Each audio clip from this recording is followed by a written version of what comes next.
فاسألوا أهل الذكر إن كنتم لا تعلمون۔ بسم اللہ الرحمن الرحیم، السلام علیکم۔ فتویٰ آن کرنٹ ایشوز کے ساتھ میں ہوں آپ کا میزبان علی امیز، اور آپ دیکھ رہے ہیں پیغام ٹیلی ویژن۔ امید کرتے ہیں کہ آپ جہاں ہوں گے خوش ہوں گے، بخیریت ہوں گے اور اپنی زندگی کو نہایت ہی شاندار طریقے سے گزارتے ہوں گے۔ حسب معمول پیر اور جمعرات کو آپ کی خدمت میں حاضر ہوتے ہیں آپ کے شرعی مسائل کا حل لے کر، اور ہمارا پروگرام الحمدللہ آپ جب سٹارٹنگ پہ آپ دیکھتے ہیں تو فَاسْأَلُوا أَهْلَ الذِّكْرِ إِن كُنتُمْ لَا تَعْلَمُونَ، یہ آیت آپ کو سننے کو ملتی ہے جب بریک آتی ہے، جب بریک سے واپس آتے ہیں، جب پروگرام شروع ہوتا ہے اور جب پروگرام ختم ہوتا ہے، تو آپ اسی آیت کو بار بار سنتے ہیں۔ تھوڑا سا غور کر لیجیے اس آیت پر۔ بیسیکلی اس آیت کا مقصد کیا ہے، اس آیت کا ترجمہ پہلے غور کرتے ہیں۔ جی بس سوال کرو اہل علم سے اگر تم نہیں جانتے، تو یہ پروگرام کرنے کا مقصد ہے ہمارا۔ اگر آپ کچھ نہیں جانتے، آپ دین اسلام کے متعلق شرعی رہنمائی چاہتے ہیں، مفتیان کرام کا پینل ہمارے ساتھ موجود ہوتا ہے، آپ نے پریشان نہیں ہونا۔ ملک پاکستان کے نامور مفتیان الحمدللہ، نامور ترین مفتیان کرام کا پینل ہمارے ساتھ موجود ہوتا ہے، اور ہمارا پروگرام الحمدللہ پوری دنیا میں دیکھا جاتا ہے، نہ صرف پاکستان میں بلکہ ہمارا پروگرام الحمدللہ یورپ سے لے کر USA UK ہر جگہ پر الحمدللہ، خلیجی ممالک تک الحمدللہ ہمارا پروگرام دیکھا جاتا ہے، اور پیغام ٹیلی ویژن کو 10 کروڑ سے زائد لوگ دیکھتے ہیں الحمدللہ، دیکھنے والے ہیں۔ تو آپ کو اس کے ساتھ ساتھ ایک اور پیغام ہے، پیغام یہ ہے جی، آپ پیغام کلب کا حصہ بن سکتے ہیں۔ حصہ کیوں بنیں گے؟ سوال آپ کا ہے، سوال آپ کا ویلڈ ہے۔ حصہ بننا اس لیے ہے کہ آپ نے کوشش کرنی ہے۔ کچھ اکاؤنٹس ہوتے ہیں جو ہم دنیا میں اوپن کرتے ہیں اپنے پیٹ کی خاطر، اپنے بچوں کی خاطر۔ کچھ اکاؤنٹس ایسے ہوتے ہیں جو ہم اوپن کرتے ہیں لیکن اس کا ہمیں ریونیو جنریٹ جو ہوتا ہے، اس کی پروفٹ جو ہے ہمیں دنیا میں نہیں ملتی بلکہ آخرت میں ملتی ہے۔ تو ایک ایسا ہی اکاؤنٹ آپ نے اوپن کروانا ہے، پیغام کلب کا حصہ بننا ہے، ممبر بننا ہے، تو اللہ اور اللہ کے رسول کے پیغام کو پوری دنیا تک، جو 10 کروڑ سے زائد الحمدللہ ہماری ویورشپ ہے، ان تک پہنچانا ہے۔ طریقہ بہت آسان ہے، آپ کی اسکرین پر نمبر چل رہا ہے، آپ نمبر پر کال کر سکتے ہیں، سمپلی آپ پیغام کلب کا حصہ بنیں۔ اس کے علاوہ www.paigamtv کی آپ ویب سائٹ پہ جائیں اور وہاں پر بھی آپ جا کر خود فارم فل کر سکتے ہیں۔ اور جناب آپ نے ماہانہ صرف اور صرف 1000 روپیہ میرے خیال میں آج کی ڈیٹ میں اس وقت کوئی اتنا بہت زیادہ ویلیو نہیں رکھتا۔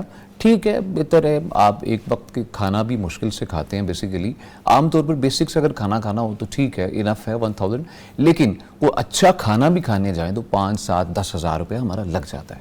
تو پورے مہینے کے لیے صرف 1000 روپے آپ نے ڈونیٹ کرنا ہے، تو آپ کی طرف سے 5 منٹ کی نشریات کو سپانسر کیا جائے گا۔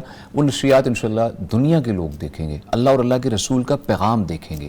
آپ کی طرف سے سپانسر کی گئی نشریات اگر کسی کی زندگی بدلنے کا سبب بن گئی تو انشاءاللہ وہ 1000 روپے شاید اس کی کوئی ویلیو نہیں، لیکن اللہ کے ہاں اس کی بہت زیادہ قدر، بہت زیادہ ویلیو ہو جائے گی، اور قیامت کے روز آپ کو اس کا پے بیک انشاءاللہ ملنے والا ہے۔ اللہ کے حضور یقین رکھیں، اور اپنے پیاروں کا جو فوت ہو چکے ہیں ان کے لیے بھی آپ صدقہ جاریہ بن سکتے ہیں، اپنے بچوں کے لیے، اپنے لیے کوشش کر سکتے ہیں، خود بھی شامل ہوں، دوسروں کو بھی ترغیب دیں۔ طریقہ آپ کو بتا دیا ہے، نمبر آپ کی اسکرین پہ چل رہا ہے، آپ اس نمبر پر کانٹیکٹ کریں اور پیغام کلب کے ممبر بن سکتے ہیں۔ آج ہمارے ساتھ 2 شخصیات موجود ہیں۔ پہلی شخصیت فضیلت الشیخ مفتی عبدالولی خان صاحب، الحمدللہ ملک پاکستان کے نامور ترین مفتی ہیں الحمدللہ، اور عرصہ 2 سال سے مستقل طور پر ہمارے ساتھ فتویٰ آن کرنٹ ایشوز میں موجود رہتے ہیں۔ شیخ ویری ویلکم ٹو دا شو، کیسی طبیعت آپ کی؟ الحمدللہ، شکر ہے جی۔ شیخ اللہ تعالیٰ کو خوش رکھے آمین واللہ بھی مثل۔ کیسے ہیں آپ؟ الحمدللہ شیخ، اللہ کا خاص کرم ہے، اب اللہ کا شکر ہے، دعائیں ہیں الحمدللہ، اللہ کا شکر ہے، بہت جلدی ریکوری صحت سے نواز، آمین، جزاک اللہ خیر۔ اور ان کے ساتھ جو بیسیکلی آپ جانتے ہیں ہمارے پینل میں 2 مفتیان کرام کا پینل، ہمارے 2 مفتیان کرام ہمارے پینل میں ہوتے ہیں۔ آج جو دوسرے مفتی ہمارے ہیں فضیلت الشیخ عبدالرحمن انور حفظہ اللہ تعالیٰ، وہ ہمیں جوائن کر چکے ہیں زوم پر، انشاءاللہ وہ throughout the way programme میں ہمارے ساتھ ہوں گے۔ مفتی صاحب السلام علیکم۔ وعلیکم السلام ورحمۃ اللہ۔ شیخ کیسی طبیعت آپ کی؟ الحمدللہ، ٹھیک ہے الحمدللہ، اللہ کا خاص کرم۔ شیخ آگے پیچھے اسٹوڈیوز میں ہوتے ہیں، تو آج انشاءاللہ ہماری ایسے گپ شپ ہے، یہ بھی ہونی چاہیے، زندگی کا حصہ ہے اور اس کو ہمیں کنٹینیو کرنا چاہیے۔ جی شیخ جزاک اللہ شیخ آپ کی طرف آئیں گے انشاءاللہ. فضیلت الشیخ مفتی عبد الولی خان صاحب. شیخ محترم سوالات ہیں انہیں ایڈ کرتے چلیں. سوال کچھ یوں ہے کہ اگر کسی شخص نے کسی کاروباری معاملے میں وعدہ کیا ہے اور بعد میں حالات بدل چکے ہیں, کوئی لاس ہو چکا ہے, کچھ بھی معاملہ ہے, وعدہ پورا نہیں کر سکا, تو وعدہ توڑنے کی شرعی حیثیت شیخ کیا ہوگی؟ الحمدللہ رب العالمین والصلاة والسلام علی سید المرسلین وعلی آلہ وصحبہ اجمعین اما بعد. وعدے کی ہماری شریعت میں بہت زیادہ اہمیت ہے جی. اور اللہ سبحانہ و تعالیٰ نے عہد کو پورا کرنے کا حکم دیا ہے. جی. اللہ سبحانہ و تعالیٰ کا ارشاد ہے یا ایہا الذین آمنوا اوفوا بالعقود, ایمان والو جو تم نے عقد کیا ہے, جو تم نے وعدہ کیا ہے اسے پورا کرو. دوسری جگہ بھی اللہ سبحانہ و تعالیٰ نے حکم دیا کہ جو عہد ہے اس عہد کو پورا کرو. ان العہد کان مسئولا, اس عہد کے بارے میں, وعدے کے بارے میں پوچھا جائے گا. اور وعدہ خلافی جو ہے یہ نفاق کی ایک نشانی ہے, منافق کی ایک نشانی ہے. حدیث میں آتا ہے کہ منافق کی 4 نشانیاں ہیں. ان نشانیوں میں سے ایک یہ ہے کہ اذا وعد اخلف, جب وہ وعدہ کرتا ہے تو اس کی مخالفت کرتا ہے.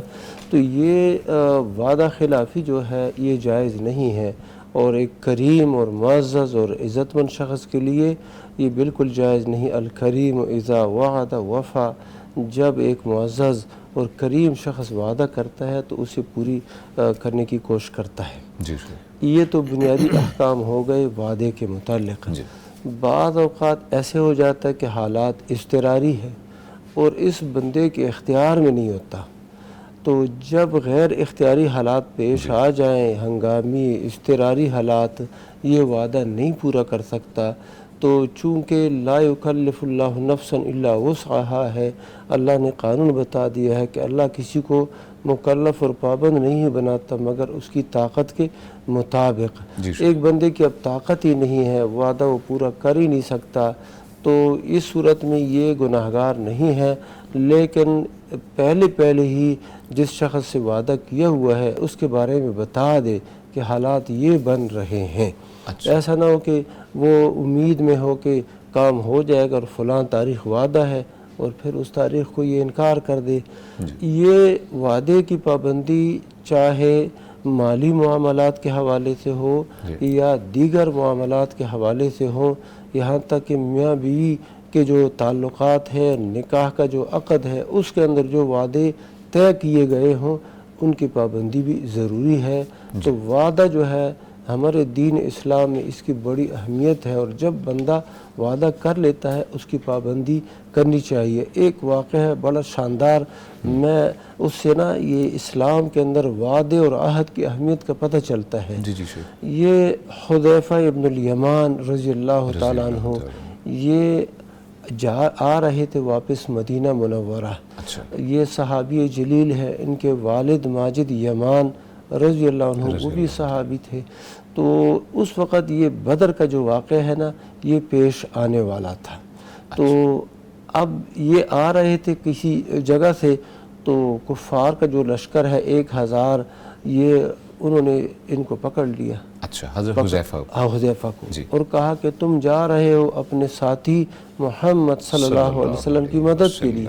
ان کو پتہ نہیں تھا, انہوں نے کہا ہم تو اپنے گھر جا رہے ہیں مدینہ منورہ, تو ہمیں تو لشکر اور لڑائی ان چیزوں کا پتہ ہی نہیں ہے. تو انہوں نے کہا ٹھیک ہے, اگر تمہیں پتہ نہیں تھا اور اس نیت پر نہیں جا رہے تھے, ہم سے وعدہ کرو کہ آپ نے محمد صلی اللہ علیہ وسلم کے لشکر میں جا کے ہمارے خلاف اب نہیں لڑنا. عہد کر لیا. عہد کر لیا. انہوں نے کہا ٹھیک ہے ہم عہد کرتے ہیں. تو وہ عہد کر کے انہوں نے چھوڑ دیا. اچھا چھوڑ کے جب دوسری طرف آئے, اللہ کے نبی صلی اللہ علیہ وسلم سے ملاقات ہو گئی اور ساری صورتحال بتا دی کہ ہمیں انہوں نے گرفتار کیا تھا, ہمیں پھر چھوڑا ہے اس عہد کی بنیاد پر. اللہ کے نبی صلی اللہ علیہ وسلم نے ان سے فرمایا کہ تم جاؤ مدینہ منورہ, جو عہد تم نے کیا ہے اس عہد کو مکمل کرو, ہم اللہ کا نام لے کے ان کے خلاف لڑیں گے.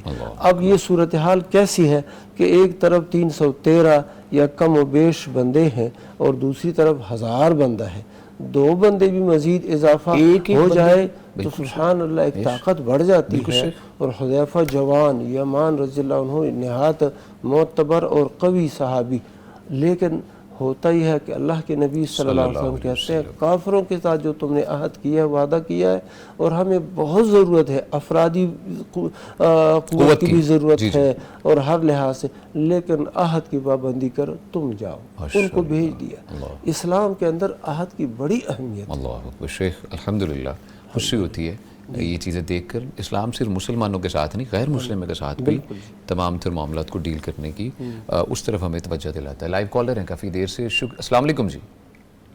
وعلیکم السلام۔ مسز امجد صاحبہ ہمارے ساتھ موجود ہیں لاہور سے، جی فرمائیے گا بہن۔ سر میرا یہ سب یہ ہے کہ میں نا ممبر بھی ہوں۔ اچھا ماشاء اللہ ماشاء اللہ، اللہ تعالیٰ برکتیں دے، قبول فرمائے جی۔ زین بینک آپ ہی کا ہے نا وہ؟ زمزم، جی جی زین بینک، جی جی۔ اس بینک پہ ہم رابطہ کر کے نا اسی کو دیتے ہیں مہینہ۔ ماشاء اللہ ماشاء اللہ، اللہ تعالیٰ قبول فرمائے بہن، بہت شکریہ، اللہ تعالیٰ بہت بے پناہ برکتیں نوازے۔ جی سر صحیح جگہ پہ جا رہا ہے نا؟ ہاں انشاءاللہ بالکل، زمزم ویلفیئر ہے، آپ نے وہاں پر ڈونیٹ کرنا ہے، اور اکاؤنٹ کا نام بھی ZAM زمزم کے نام سے ہی ہے۔ ہاں جی وہی انہوں نے میسج بھیجا تھا، زین بینک بتایا تھا انہوں نے۔ اچھا چلے جی، الحمدللہ الحمدللہ۔ پوچھنا کیا چاہتی ہیں آپ میری بہن؟ میرے 2 سوال ہیں، میں نے یہ مفتی افضل ولی صاحب سے پوچھنا تھا جی کہ ہیلو جی جی جی فرمائیے، سن رہے ہیں۔ یہ جو سے گھر میں ہم بیٹھے ہوئے ہیں نا، جیسے کہ عورتیں ہیں، غیر محرم کوئی بھی نہیں ہے، اور اوپر جوڑا کرنا کیا یہ گناہ ہے؟ اور ایک یہ میرا سوال تھا کہ یہ جو سے 3 وتر ہے، پہلے بھی پوچھا تھا، سمجھ نہیں آئی تھی، 3 وتر جو سے عشاء کی نماز میں پڑھتے ہیں وہ کیسے پڑھتے ہیں؟ اچھا ٹھیک ہے، شکریہ کال کرنے کے لیے۔ شیخ کی جانب بھی آئیں گے، میں شیخ کو بھی ایڈ کرتا چلوں پروگرام میں اپنے۔ شیخ محترم مفتی عبدالرحمن انور صاحب، شیخ آپ نے کال سنی، سوال سنا آپ نے؟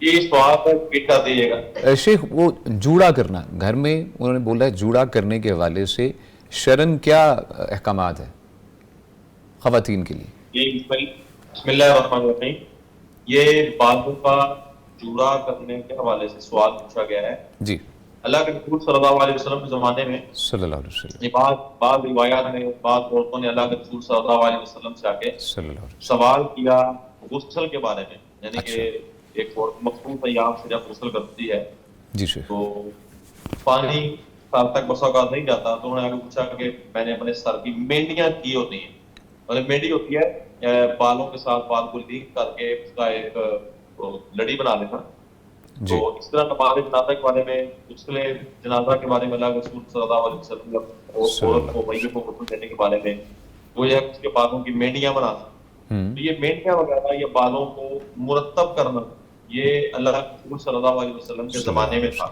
اچھا ٹھیک ہے۔ جیسے جیسے دور کی طرف جا رہے ہیں، لوگ ہر چیز کے ساتھ پنگے کرتے ہیں، بالوں کے ساتھ ہی پنگے کر رہے ہیں، کہیں کلر کر رہا ہے، کوئی ڈیزائن کر رہا ہے، کوئی، یعنی کہ آپ کہہ رہے ہیں کہ بالوں کے اوپر ہی پتہ نہیں کتنی مینا کاریاں ہوتی ہیں۔ بہرحال یہ جو جوڑا ہے، جوڑا یہ اسے اللہ کے رسول صلی اللہ علیہ وسلم نے ناپسند فرمایا ہے۔ جوڑے کی ایک کیفیت ہوتی ہے کہ مطلب بالوں کو عورت اکٹھا کر کے مطلب اپنے سر کے اوپر یوں کر کے ایک ٹاپ بنا لے جو بالکل واضح ہوتی ہو۔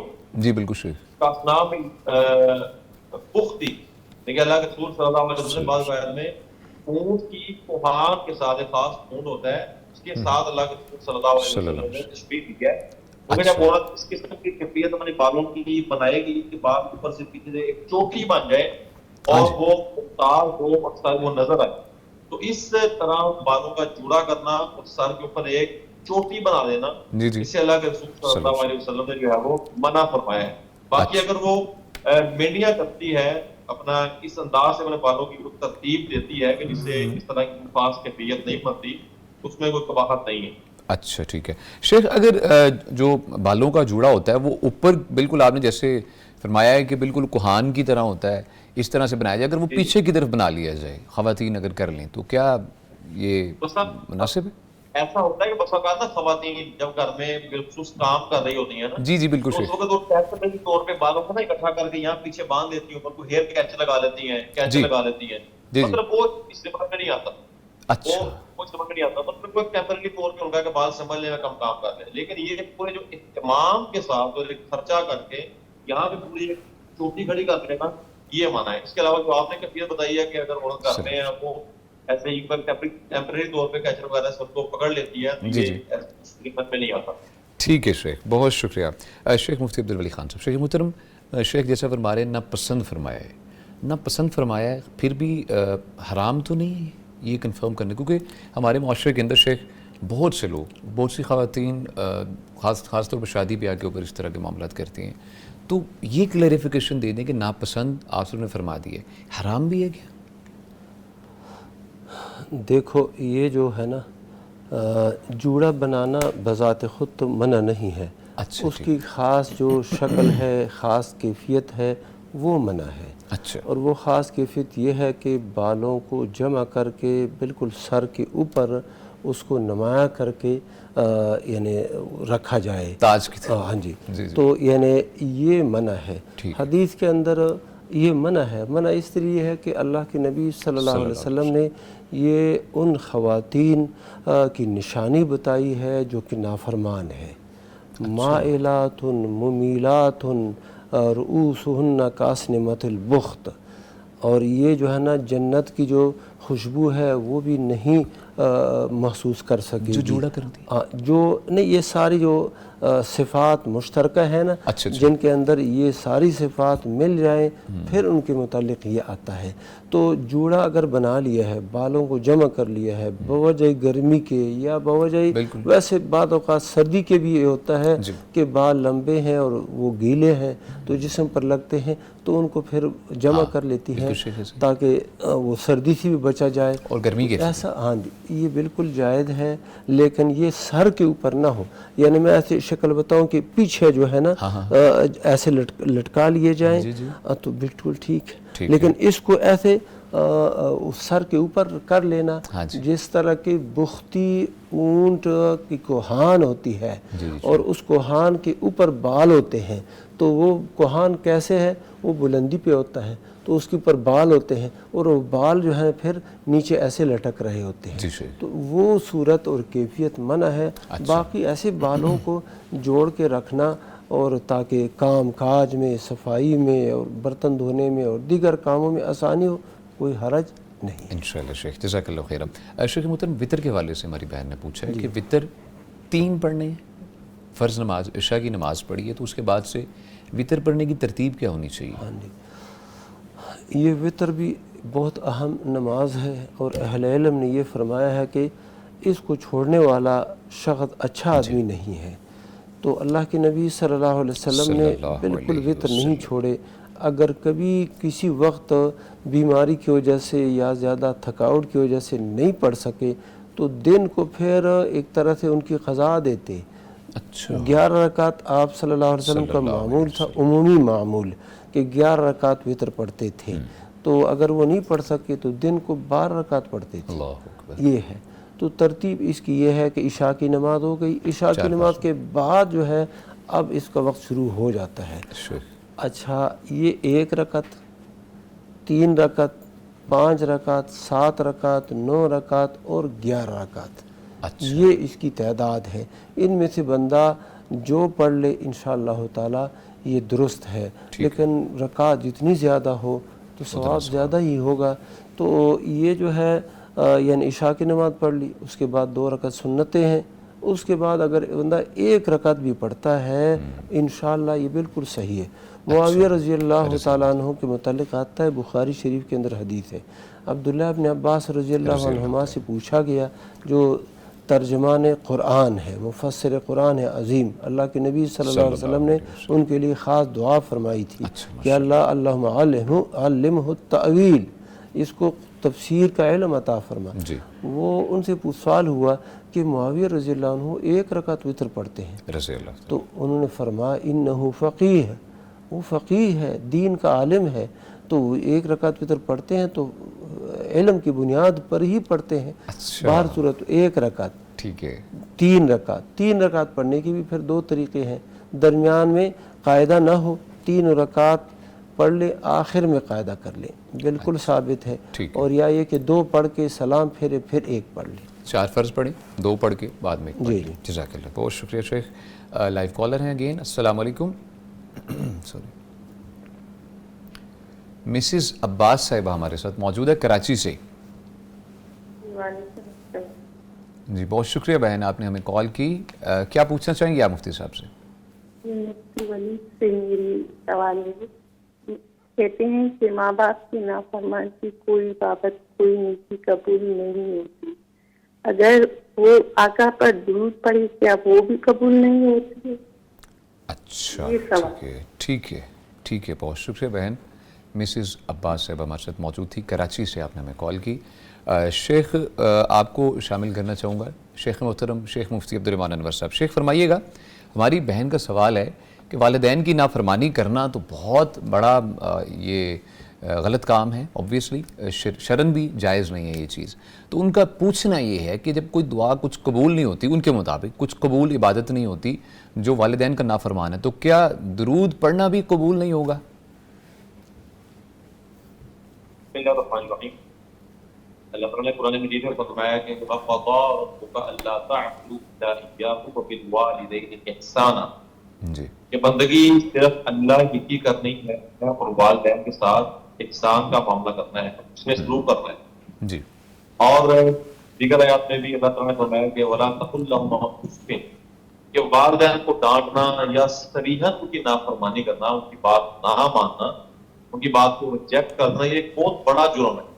فرمایا کہ جو کراہت والا یا اکتاہٹ والا چھوٹا سا بول ہے اف، لیکن ہم اف کہتے ہیں، اف اللہ، فرمایا کہ والدین کو یہ بھی نہیں کہنا۔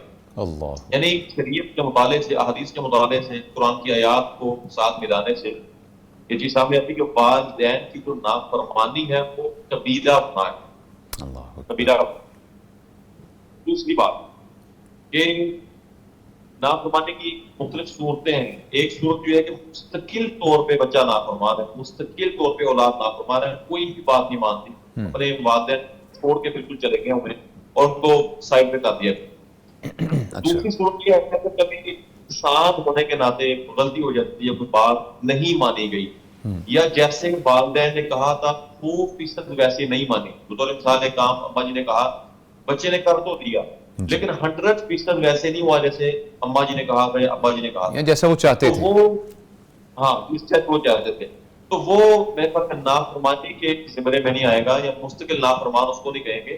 ایک یہ ہے کہ جو بالکل، جو میں نے پہلی صورت بتائی ہے کہ بالکل وہ الگ ہو چکا ہے، کوئی بات نہیں مانتا، وہ مستقل طور پہ نافرمان ہے، یعنی آپ کہہ لیں کہ وہ قطع تعلقی تک چلا گیا ہوا، قطع رحمی تک چلا گیا ہوا ہے۔ اور شریعت کے پاس گناہ ایسے ہیں کہ جن گناہوں کا اثر نیکیوں پر بھی پڑتا ہے، جیسا کہ شرک ہے، اگر جو بندہ شرک کرتا ہے اس کے ہوتے ہوئے کچھ نیکی قبول نہیں ہوتی۔ اسی طرح اللہ کے رسول صلی اللہ علیہ وسلم نے فرمایا کہ جب 2 بندے آپس میں ناراض ہوتے ہیں، جی جی ماں باپ نہیں، 2 مسلمان آپس میں ناراض ہوتے ہیں، فرمایا کہ ان کا نامہ اعمال اللہ تک جاتا ہی نہیں ہے۔ اللہ تعالیٰ فرشتوں سے کہتے ہیں کہ ان دونوں کو دیکھو حتی یصفحا، جب تک یہ سلو نہیں کر لیتے ان کا نامہ اعمال میرے سامنے پیش نہیں کرنا۔ تو یہ تو عام مسلمان کے ساتھ قطع تعلق کی بات ہے، تو جو بندہ قطع تعلقی ماں باپ کے ساتھ کرتا جی تو اس کی جو عبادات ہیں وہ قبول ہو سکتی ہیں۔ اللہ کے رسول صلی اللہ علیہ وسلم نے فرمایا، اللہ تعالیٰ نے قطع جو ہے وہ صلہ رحمی کو فرمایا کہ جو تجھے ملائے گا میں اس کو ملاؤں گا، اور جو تجھے کاٹے گا، جو تجھے توڑے گا میں اس کو توڑ کے رکھوں گا۔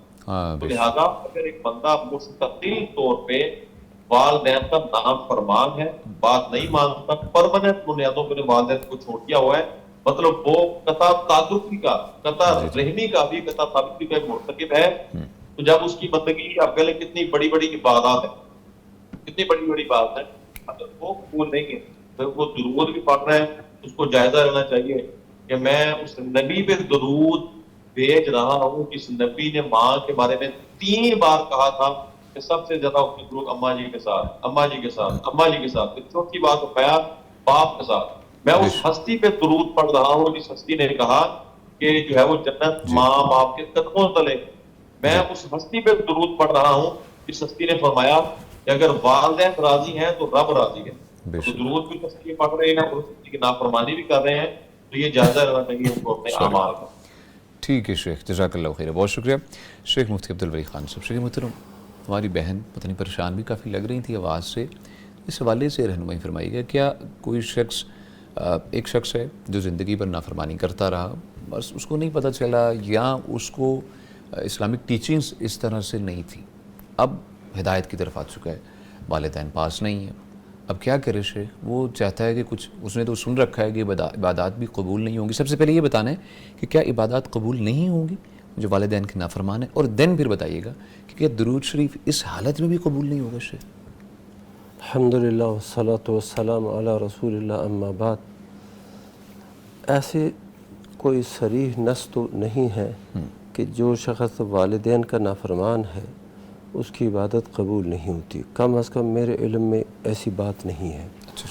ہاں, البتہ یہ ہے کہ حقوق والدین, اللہ کے نبی صلی اللہ علیہ وسلم نے صحابہ سے فرمایا, الا اخبرکم باکبر الکبائر الا انبئکم باکبر الکبائر, جو سب سے بڑے گناہ ہیں, ان بڑے گناہوں میں جو بڑے گناہ ہیں ان کے بارے میں تمہیں خبر نہ دوں؟ تو صحابہ نے کہا کیوں نہیں. اللہ کے نبی صلی اللہ علیہ وسلم نے ان بڑے سے بڑے گناہوں میں جو شمار کیا ہے وہ ایک ہے حقوق والدین. حقوق والدین کا مطلب ہوتا ہے والدین کو اذیت دینا, ان کی نافرمانی کر کے یا ان کو جسمانی تکلیف دینا, ذہنی تکلیف دینا, یہ حقوق میں آتا ہے. حقوق کا مطلب صرف نافرمانی نہیں بلکہ یہ اذیت ساتھ شامل ہے کہ اذیت بھی دے. تو اذیت دینا گناہ کبیرہ بلکہ وہ اکبر الکبائر میں آتا ہے, بہت بڑا جرم ہے. تو جو شخص اس جرم کے اندر مبتلا ہے وہ اللہ سے معافی مانگے. لیکن اس کا یہ مطلب بالکل نہیں ہے کہ اس کی عبادت قبول نہیں ہوتی, عبادت چھوڑی دے. نہیں, عبادت وہ کرے. ایک اور بات, تو بعد جو اہل علم بتاتے ہیں یا بزرگان بتاتے ہیں کہ عبادت ہی قبول نہیں ہوتی, ان کا مطلب جو ہوتا ہے نا وہ قبول اجابت ہوتا ہے. قبول اجابت کا مطلب یہ ہوتا ہے کہ اس بندے کو نا یہ نماز پڑھنا, یہ درود شریف پڑھنا, یہ ساری چیزیں اس پہ لازم ہیں, یہ کرے گا, لیکن اس کا جو ثمرہ ہے وہ ثواب کی شکل میں وہ اس کو نہیں ملے گا. اور اگر یہ نماز نہیں پڑھے گا اس کو سزا ملے گی, حکومت اسلامیہ اس کو سزا دے گی اور اللہ بھی اس کو سزا دے گا, یعنی یہ ڈبل جرم ہو جائے گا, لیکن ثواب اور وہ فضیلت اس کو حاصل نہیں ہوگی. تو ہم یہ وہ بتاتے ہیں, لیکن یہ ایک نافرمانی ہے, ایک الگ عمل ہے, اور جو نیکی کرتا ہے وہ الگ عمل ہے, تو وہ انشاءاللہ وہ الگ سے قبول ہے. اور یہ نافرمانی اس کو وہ فوراً چھوڑ دے, اور امید ہے کہ اگر یہ درود شریف پڑھتا جائے گا اور صدق دل سے پڑھتا جائے گا تو اس کی یہ خرابی بھی دور ہو جائے. انشاءاللہ شیخ, جزاک اللہ, بہت شکریہ. Again we have a live caller with us. السلام علیکم. وعلیکم السلام. گلشیر احمد صاحب, بہت شکریہ, کافی دیر سے آپ نے ویٹ کیا. گجرانوالہ سے ہمارے ساتھ موجود ہیں, کیسے ہیں آپ؟ الحمدللہ جی, الحمدللہ. فرمائیے کیا پوچھنا چاہیں گے آپ مفتی صاحب سے؟ پوچھنا چاہتا ہوں یہ کہ شہادت میں شہادت والی انگلی کب کھڑی کرنی ہے, کب نیچے گرانی ہے, اس کو حرکت دینے کے بارے میں کیا؟ اچھا ٹھیک ہے, ٹھیک ہے, بہت شکریہ.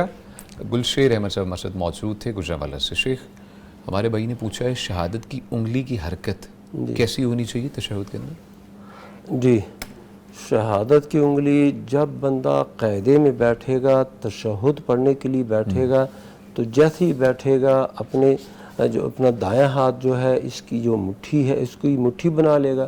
3 کیفیتیں ہیں, 3 کیفیتوں کے ساتھ وہ ہاتھ وہ جو ہے نا اپنے قبضے میں لے سکتا ہے, اس کو بند کر سکتا ہے.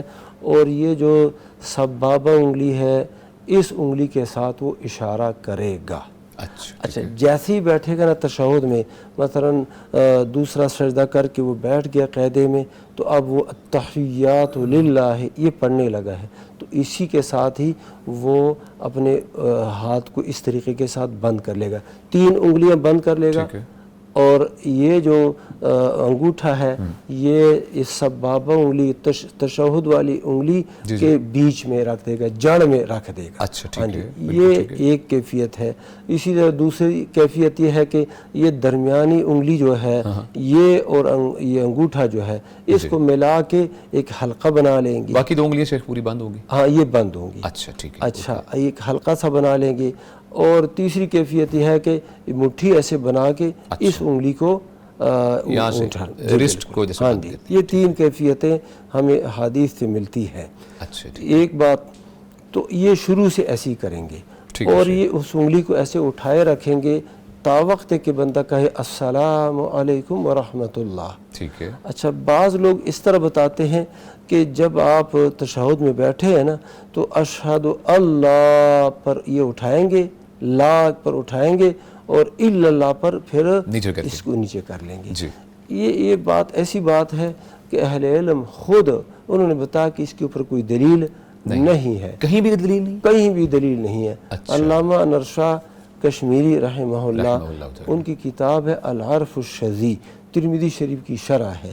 اس کے اندر لکھا ہے اس کے اوپر کوئی دلیل موجود نہیں، سرے سے موجود نہیں. سرے سے موجود نہیں. اسی طرح اور بھی اہل علم نے یہ بتایا ہے.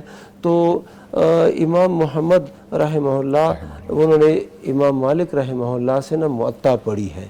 تو موطا امام مالک کی ہے. ان کی روایت سے جب یہ بیان کرتے ہیں تو یہی تشہد والی روایت عبداللہ ابن عمر رضی اللہ تعالیٰ عنہما کی ہے کہ وہ کہتے ہیں جیسے ہی بیٹھتے ہیں تو وہ پھر یہ مٹھی بنا کے اور یہ حلقہ بنا کے اور اسی طرح انگلی کو اٹھاتے تھے. ان کے نیچے وہ لکھتے ہیں وَبِهَذَا نَأْخُذُ، اسی پر ہی ہمارا عمل ہے. امام محمد رحمہ اللہ وہ کہتے ہیں. وہ ہر صورت یہ ہے. اچھا ایک اور بات بھی قابل وضاحت ہے کہ اب جب ہم نے نا یہ انگلی اٹھائی اب اس کو ایسے حرکت دیتے رہیں گے. بہت سے لوگ ایسے کرتے ہیں. حرکت دیتے رہیں گے کہ یا اس کو ایسے ہی رکھیں گے تھوڑا سا خم دے کے. تو بعض اہل علم کہتے ہیں نہیں حرکت دیتے رہیں گے اور بعض کہتے ہیں کہ نہیں. راجح جو ہمارے نزدیک ہے اور ہمیں سمجھ آئی ہے وہ یہ ہے کہ حرکت نہیں دیں گے، یعنی ایسے حرکت نہیں دیں گے. بعض اوقات تو یہ حرکت بہت باعث تشویش ہوتی ہے ساتھ والے نمازی کے لیے بھی. ہاں جی، تو اس وجہ سے اس کو ایسے ہی کھڑا رکھیں گے آخر تک. اور جو ہے نا کان لا یحرکھا یہ جملہ صحیح ہے اور کان یحرکھا کہ اس کو تحریک دیتے تھے، حرکت دیتے تھے، وہ شاذ ہے. یہ اضافہ شاذ ہے. ٹھیک ہے، جزاک اللہ خیر، بہت شکریہ. شیخ عبدالرحمن انور صاحب، شیخ محترم فرمائیے گا یہ جو مسئلہ ہے نا یہ میرے خیال میں بہت سے لوگوں کا حل ہوتا ہی نہیں پوری زندگی. کیوں مسئلہ حل نہیں ہوتا؟ تشہد کے اندر انگلی کو کس طریقے سے ہم نے کرنا ہے؟ شیخ نے بھی ماشاءاللہ رہنمائی فرمائی ہے، میں آپ سے بھی رہنمائی چاہوں گا اس وقت. جی اس میں نا یہ ایک بات شیخ نے فرمائی ہے بڑی قابل ذکر ہے کہ بعض لوگ انگلی کو حرکت دیتے ہیں جی اور ایسے عجیب طریقے سے دیتے ہیں کہ سارا فوکس ان کا انگلی پہ ہوتا ہے. ہاں صحیح بالکل ٹھیک ہے. تو وہ انہوں نے الفاظ کی وضاحت کر دی ہے کون سے الفاظ ثابت ہیں محفوظ ہیں اور کون سے الفاظ شاذ ہیں. تو بہرحال اللہ کے رسول صلی اللہ علیہ وسلم کی تشہد کی جو کیفیت ہے وہاں پہ انگلی کو حرکت دینا اس میں ایک لفظ یہ بھی آتے ہیں وکان یدعو بہا. اچھا اللہ کے رسول صلی اللہ علیہ وسلم اس انگلی کے ساتھ دعا کرتے تھے. تو دعا کا مطلب پھر یہی بنتا ہے کیونکہ تشہد اگر دیکھا جائے نا ترجمے کے اعتبار سے شروع سے لے کے آخر تک یہ ساری دعا ہی ہے جی. تحیات سے آپ شروع ہو جائیں اور اللہم انی اعوذ بک من عذاب القبر یہاں تک آپ چلے جائیں یہ ساری دعا ہے. تو یہ جو الفاظ ہیں وکان یدعو بہا کہ آپ تشہد کی انگلی سے دعا کرتے تھے. تو شارحین نے اس کا مطلب یہ لکھا ہے کہ جہاں پہ دعائیہ کلمہ آئے گا وہاں اپنی انگلی کو وہ مطلب کھڑا کرے گا.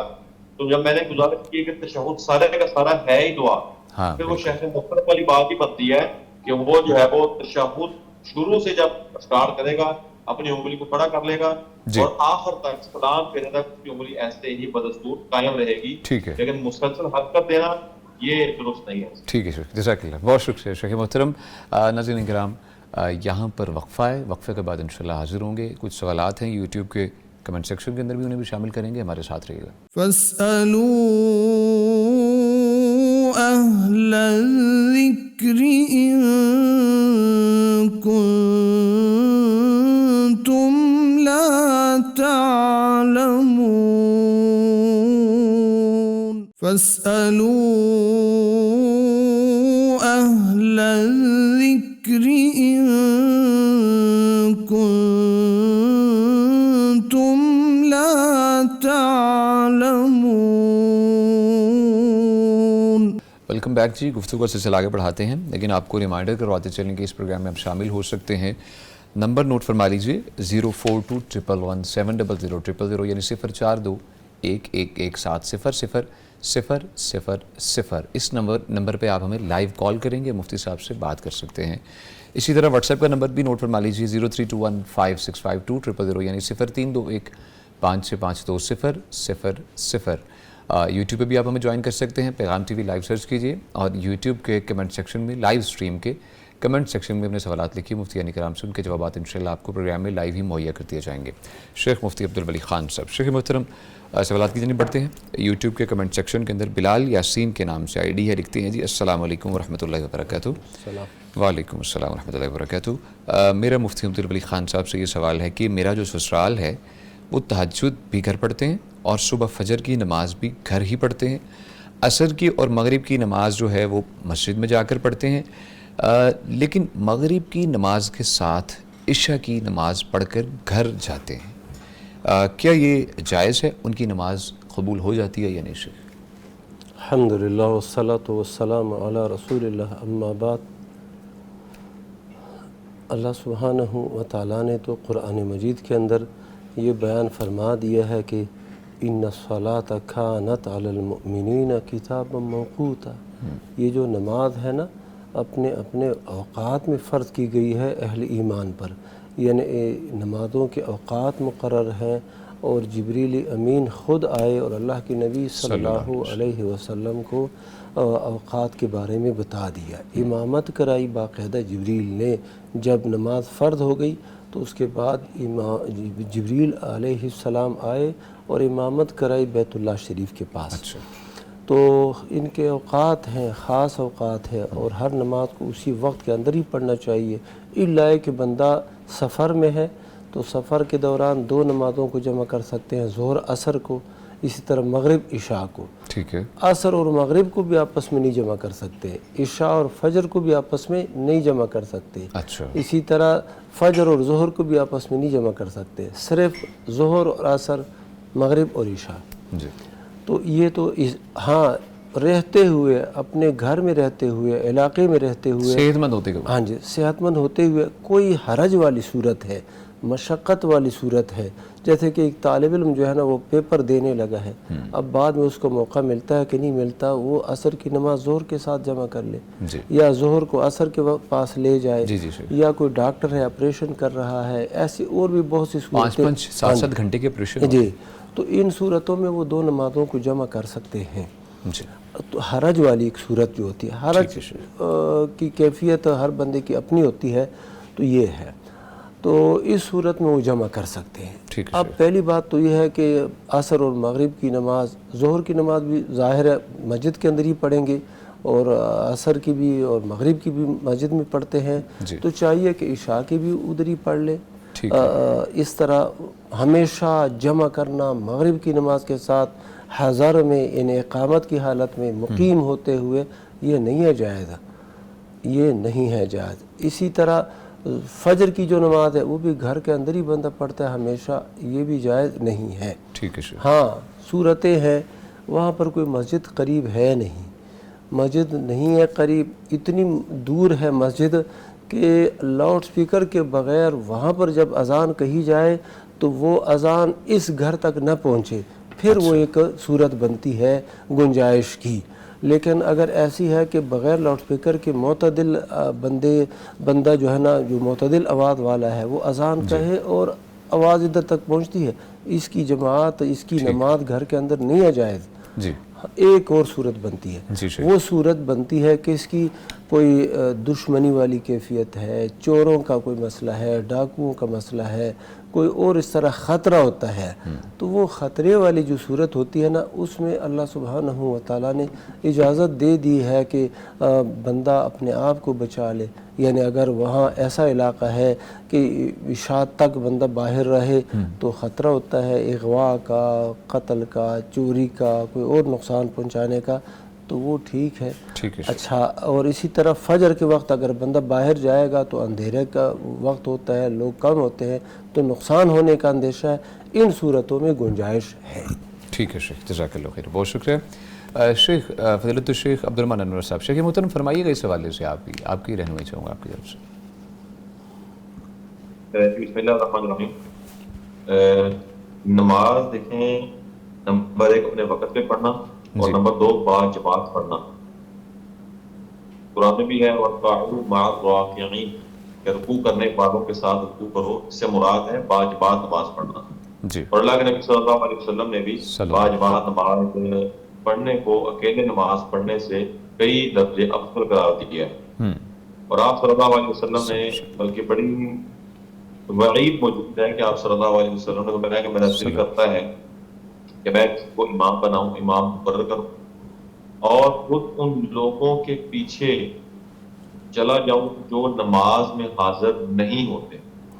لیکن اس کے ساتھ ساتھ بعض احادیث ایسی ملتی ہیں کہ جن کا کچھ مفہوم نکلتا ہے کہ گھر میں نماز اگر بندہ پڑھتا ہے، یہ نہیں کہ اس کی نماز ہوگی نہیں، نماز کی ہو جائے. ٹھیک ہے، تو جیسا کہ شیخ محترم نے فرمایا کہ ایسی اگر واقعات ریالٹی میں کچھ صورتیں ہیں کہ بہت زیادہ حالات خراب ہیں، معاملات خراب ہیں، باہر نکلنا محال ہے، مسائل، وہ تو ویسے بھی دیکھیں کہ سخت سردی کے موسم میں اللہ کے رسول صلی اللہ علیہ وسلم کے زمانے میں بھی، اور سیدنا عمر بن خطاب رضی اللہ عنہ کے زمانے میں بھی، کہ فی لیلۃ ذات برد و ریح، کہ جب بہت زیادہ ایک رات سردی تھی اور ساتھ ہوا بھی چل رہی تھی، تو انہوں نے مؤذن کو حکم دے دیا کہ یہ کہہ دو اذان پہ کہ اللہ صلو فی الرحال، گھروں میں نماز پڑھ دو. ٹھیک ہے، پھر اس طرح کی کیفیت بن جاتی ہے، موسمی شدت آ جاتی ہے، وہاں پہ تو شریعت نے خود آپ کو رخصت دی ہے. لیکن اگر وہ رخصت جو شریعت میں موجود ہے، نامینیٹ ہے، اس کے علاوہ کوئی حالات ایسے بن جاتے ہیں واقعتاً، یہ جو حالات ہوتے ہیں، ایک حالات بن جاتے ہیں، ایک حالات ہم خود بنا لیتے ہیں. نیند آ رہی ہے، یار اب جماعت ہوگی گھر جانے کا کیا فائدہ، اچھا یار گھر میں کچھ کام ہے، چلیں گھر میں کچھ کام کر لیتے ہیں، پھر نماز بھی یہی پڑھ لیں گے. اچھا آج دعوت ہے، چلیں کھانا کھا کے نماز پڑھ لیں گے. لیکن یہ ہم جیسے جیسے سہل پسندی کی طرف، سستی کی طرف جاتے ہیں نا، تو یقین جانے آہستہ آہستہ انسان بہت پیچھے چلا جاتا ہے. تو اصل اصول یہی ہے کہ مسجد میں جا کے بعد جماعت نماز پڑھی جائے، اور صرف اس کی رخصت کو کافی سمجھا جائے جو رخصت آپ کو شریعت نے دی ہے. جب انسان خود رخصتیں تراشنا شروع کر دیتا ہے نا، تو پھر آہستہ آہستہ آہستہ آہستہ اس کی اللہ تعالیٰ بس اللہ تعالیٰ معاف فرما دے، اس کی زیادہ تر نمازیں گھر میں پھر آ جاتی ہیں. بات صحیح ہے. وہ یہ بھی کہہ رہے ہیں کہ مسجد میں جانے کا کیا فائدہ، وہاں پہ اے سی نہیں ہے جی، گھر بندہ اے سی میں سو کر نماز تو پڑھ لیتا ہے نا جی، سیتے جان تک ہی فائدہ. اس طرح کی باتیں پھر ہونا شروع ہو جاتی ہیں. اللہ تعالیٰ ہمیں ایسی کوتاہی سے محفوظ فرمائے. آمین. جزاک اللہ خیر شیخ، بہت شکریہ شیخ محترم. شیخ محترم کچھ سوالات ہیں، انہیں شامل کرتے چلوں. پوچھا گیا ہے کہ پرائز بانڈ خریدنے، رکھنے اور اس سے حاصل ہونے والی انعامی رقم کے بارے میں شریعت شیخ کیا رہنمائی کرتی ہے؟ یہ پرائز بانڈ، یہ بازاروں میں بھی لوگ پرچے سے بانڈ پھر رہے ہوتے ہیں. جی، تو پرائز بانڈ ہوتا یہ ہے، اس میں دیکھیں ایک دو وجوہات کی بنیاد پہ یہ غلط ہے اس کی یہ معاملہ کرنا، اس کو خریدنا اور زائد پیسے لینا اور انعام کی انتظار میں بیٹھے رہنا، مطلب یہ درست عمل نہیں ہے. نمبر 1 وجہ، اس میں سود کا عنصر پایا جاتا ہے. سود کا عنصر اس لیے پایا جاتا ہے کہ آپ نے 1000 والا بانڈ خریدا ہے، 1000 والا بانڈ خریدنے سے جو جی آپ کو 10,000 مل گیا، آپ کو 5,000 مل گیا، تو اب آپ پیسے دے رہے ہیں 1,000 روپیہ. آپ کو جو 5,000 مل رہا ہے، وہ 5 آپ کو کس چیز کا ملتا ہے؟ یہی تو سود ہے. اب جو آپ سے 1000 لیتا ہے، مطلب یہ وہ لوگ ہوتے ہیں کہ جو آپ سے پیسے لیتے ہیں، پھر آگے انویسٹ کرتے ہیں، کسی کو دیتے ہیں، پھر ان سے قرض لیتے ہیں، سود لیتے ہیں، اور اسی سودی معاملات میں پھر وہ آپ کو بھی شامل کر لیتے ہیں. اور ہم خوش ہو رہے ہوتے ہیں کہ مجھے 1000 دے کے 5 مل گیا، مجھے 1000 دے کے 10 کا نکل ہے. اور دوسرے میں جوئے کا عنصر بھی پایا جاتا ہے. جوا کیا ہوتا ہے کہ مطلب یا تو بندہ اوپر چلا گیا یا ڈوب گیا. جی. ٹھیک ہے، اس کو پکا نہیں ہوتا کہ میرے پیسے نکلیں گے یا نہیں نکلیں گے. اب یہاں پہ کیا ہوتا ہے کہ اگر وہ 1000 کا 2000 کا 3000 کا جتنا بھی اس نے پرائز بانڈ لینا ہے، جی جی اس کو پک نہیں ہے، اس کو یقین بلیو نہیں ہے کہ مجھے زائد پیسے ملیں گے جی، وہ ڈوب بھی جاتے ہیں. تو جوئے میں کیا ہوتا ہے، یا تو بندہ سارے کھینچ لاتا ہے یا بندہ سارے ڈبو کے آ جاتا ہے. ٹھیک ہے، جی. تو اس میں یہ دو عنصر پائے جاتے ہیں، سود کا عنصر پایا جاتا ہے اور دوسرا جوئے کا عنصر پایا جاتا ہے، جس وجہ سے اس قسم کے معاملات میں اپنے آپ کو لے کے جانا یہ خطرناک ہے اور انسان کی کمائی کو حرام کی طرف لے جانے کا ایک ذریعہ ہے، اس سے اجتناب کرنا چاہیے. اچھا ٹھیک ہے شیخ، جزاک اللہ خیر. بہت شکریہ شیخ محترم. شیخ مفتی عبدالولی خان صاحب، شیخ محترم اس حوالے سے آپ کی رہنمائی بھی چاہیے. جی، شیخ صاحب نے جو فرمایا بالکل درست فرمایا. اہل علم کا یہی فتویٰ ہے کہ یہ پرائز بانڈ جو ہے یہ حکومتیں لوگوں کی جیبوں سے پیسہ نکالنے کے لیے اسکیمیں کرتی رہتی ہیں اور پھر وہ پیسے لوگ جمع کرتے ہیں. اگرچہ یہ اس کی حیثیت ایسی ہے کہ اتنی پیسے آپ کو مل سکتے ہیں، اگر لے لیا ہے تو اتنے پیسے ملیں گے. آپ کوئی چیز خریدنا چاہتے ہیں تو آپ کو وہ چیز اسی طرح مل جائے گی. لیکن ایک بندہ خریدتا ہے تو کس نیت سے خریدتا ہے؟ تو اسی نیت سے خریدتا ہے کہ پیسے زیادہ مل جائیں گے، وہ ایک موقع ہے، چانس ہے، ممکن ہے بہت زیادہ. تو وہی جوئے کی شکل اور سود کی شکل یہ بنتی ہے. اچھا، بعض لوگ ایک اور بات کرتے ہیں، وہ یہ کہتے ہیں کہ ایک بندہ ہے نا، اس نے اس نیت سے تو یہ پرائز بانڈ نہیں خریدا، اپنے پاس رکھا ہے اور پھر یکدم اس کا جو ہے نا نمبر نکل آیا. اچھا، اس کا نمبر نکل آیا تو اب وہ پیسے اس کے لیے جائز ہے اور حلال ہے. دلیل کیا دیتے ہیں؟ دلیل کہتے ہیں بخاری شریف کے اندر حدیث ہے کہ ایک صاحب نے مزدوری کی ایک شخص کے پاس، اس کے پاس جب آیا تو کہا میرے پیسے دے دو، مزدوری دے دو. تو اس نے اس کو مزدوری دینا چاہی تو وہ کہتے ہیں یہ تھوڑے ہے، وہ ناراض ہو کے چلا گیا. تو اب اس بندے نے نا، وہ جو مالک تھا جس نے مزدور رکھا تھا، اس نے وہ پیسہ لگا لیا تجارت میں. اور کئی سال کے بعد جب وہ بندہ آیا تو اس نے کہا اللہ کے بندے اللہ سے ڈر جا اور وہ میرا جو پیسہ ہے مزدوری ہے وہ دے دے.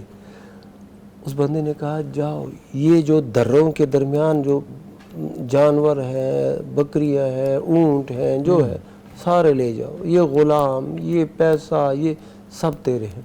اس نے کہا میرے ساتھ مزاح نہ کر، جو میرا حق بنتا ہے وہ دے دے. اس نے کہا اللہ کے بندے یہ تیرے پیسوں کا ہی ثمر ہے، پھل ہے، اور لے جا. وہ بندہ سارے کا سارا لے گیا. وہ کہتا دیکھو اس بندے نے تو کچھ کیا نہیں تھا نا، اور وہ ثمر اس کو مل گیا ہے.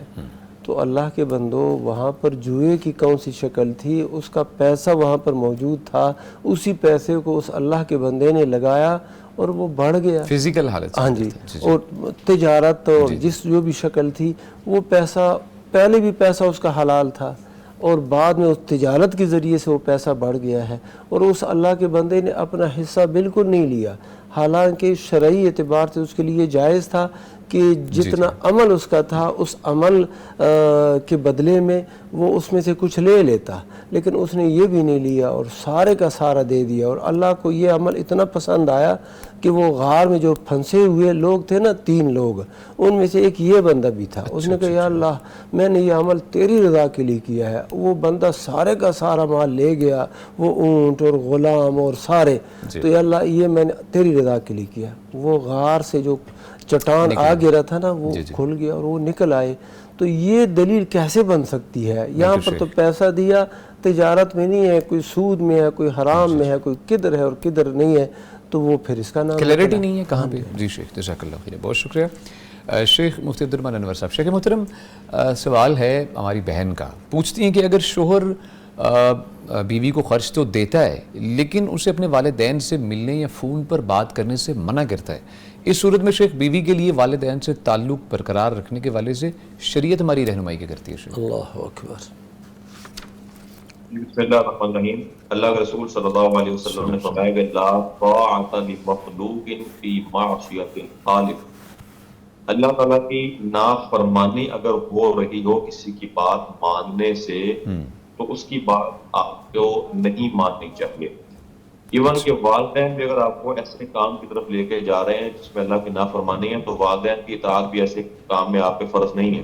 جی یہ تو خاوند ہے. تو خاوند اگر بیوی کو اپنے والدین سے بات کرنے سے روک رہا ہے جی تو مجھے یہ بتائیں یہ صحیح کام سے روک رہا ہے کہ غلط کام سے روک رہا ہے؟ یعنی بالکل اس صحیح کو کام. صحیح کام سے روک، یعنی اللہ کی نافرمانی کا اس کو حکم دے رہا ہے کہ ماں باپ سے بات نہ کرو، مطلب قطع رحمی کرو، قطع تعلقی کرو، ماں باپ سے اپنا رشتہ توڑ دو. تو یہ تو کبیرہ گناہ ہے. ابھی ہم نے اوپر بیان کیا ہے، سوال گزرا ہے. جی جی والدین سے رشتہ داری توڑنا کبیرہ گناہ ہے. اور خاوند کون ہوتا ہے کہ بیوی کو فورس کرے اور اس کبیرہ گناہ کی طرف لے کر جائے؟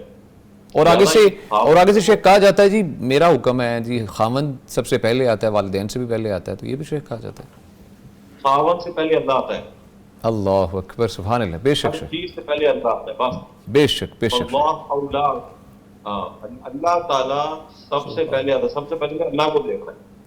جہاں پہ اللہ کی مخالفت ہو رہی ہے، نافرمانی ہو رہی ہے، وہاں پہ نہ والدین ہے نہ خاوند ہے نہ کچھ ہے. خاوند اپنے بے شک. لہجے میں نرمی پیدا کرے، تواضع پیدا کرے، میں خاوند ہوں. میں وہ کون ہے خاوند یار؟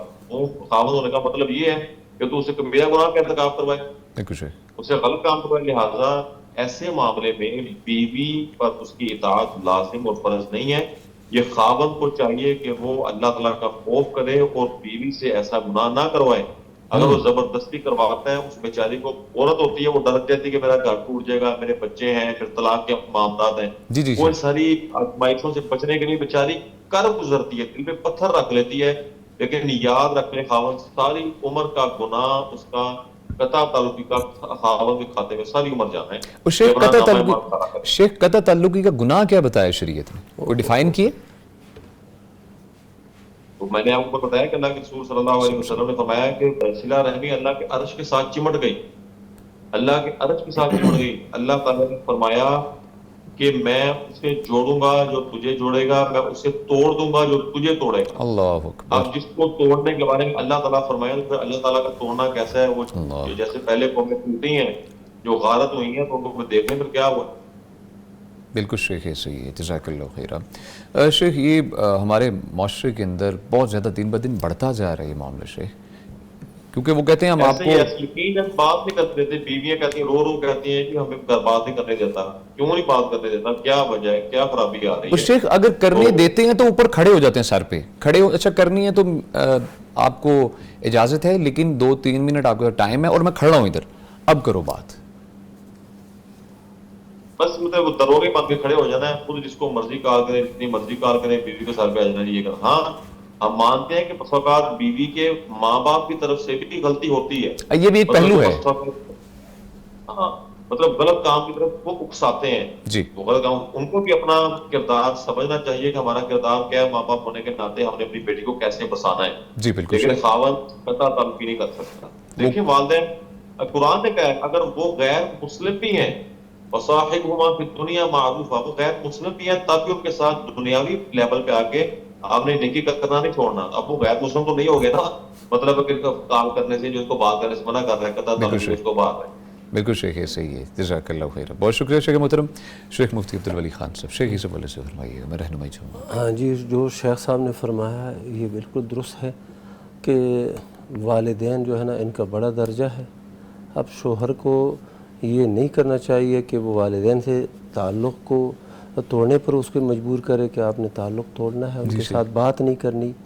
یہ بعض استثنائی صورتیں ایسے ہوتی ہیں کہ بیوی ہوتی ہے خاوند کے ساتھ بہت ٹھیک ٹھاک ہوتی ہے، تعلق بڑا اچھا پیارا ہے، لیکن جیسے ہی وہ میکے جاتی ہے وہاں 2-3 دن گزارتی ہے، آتی ہے تو حالات بگڑے ہوتے ہیں.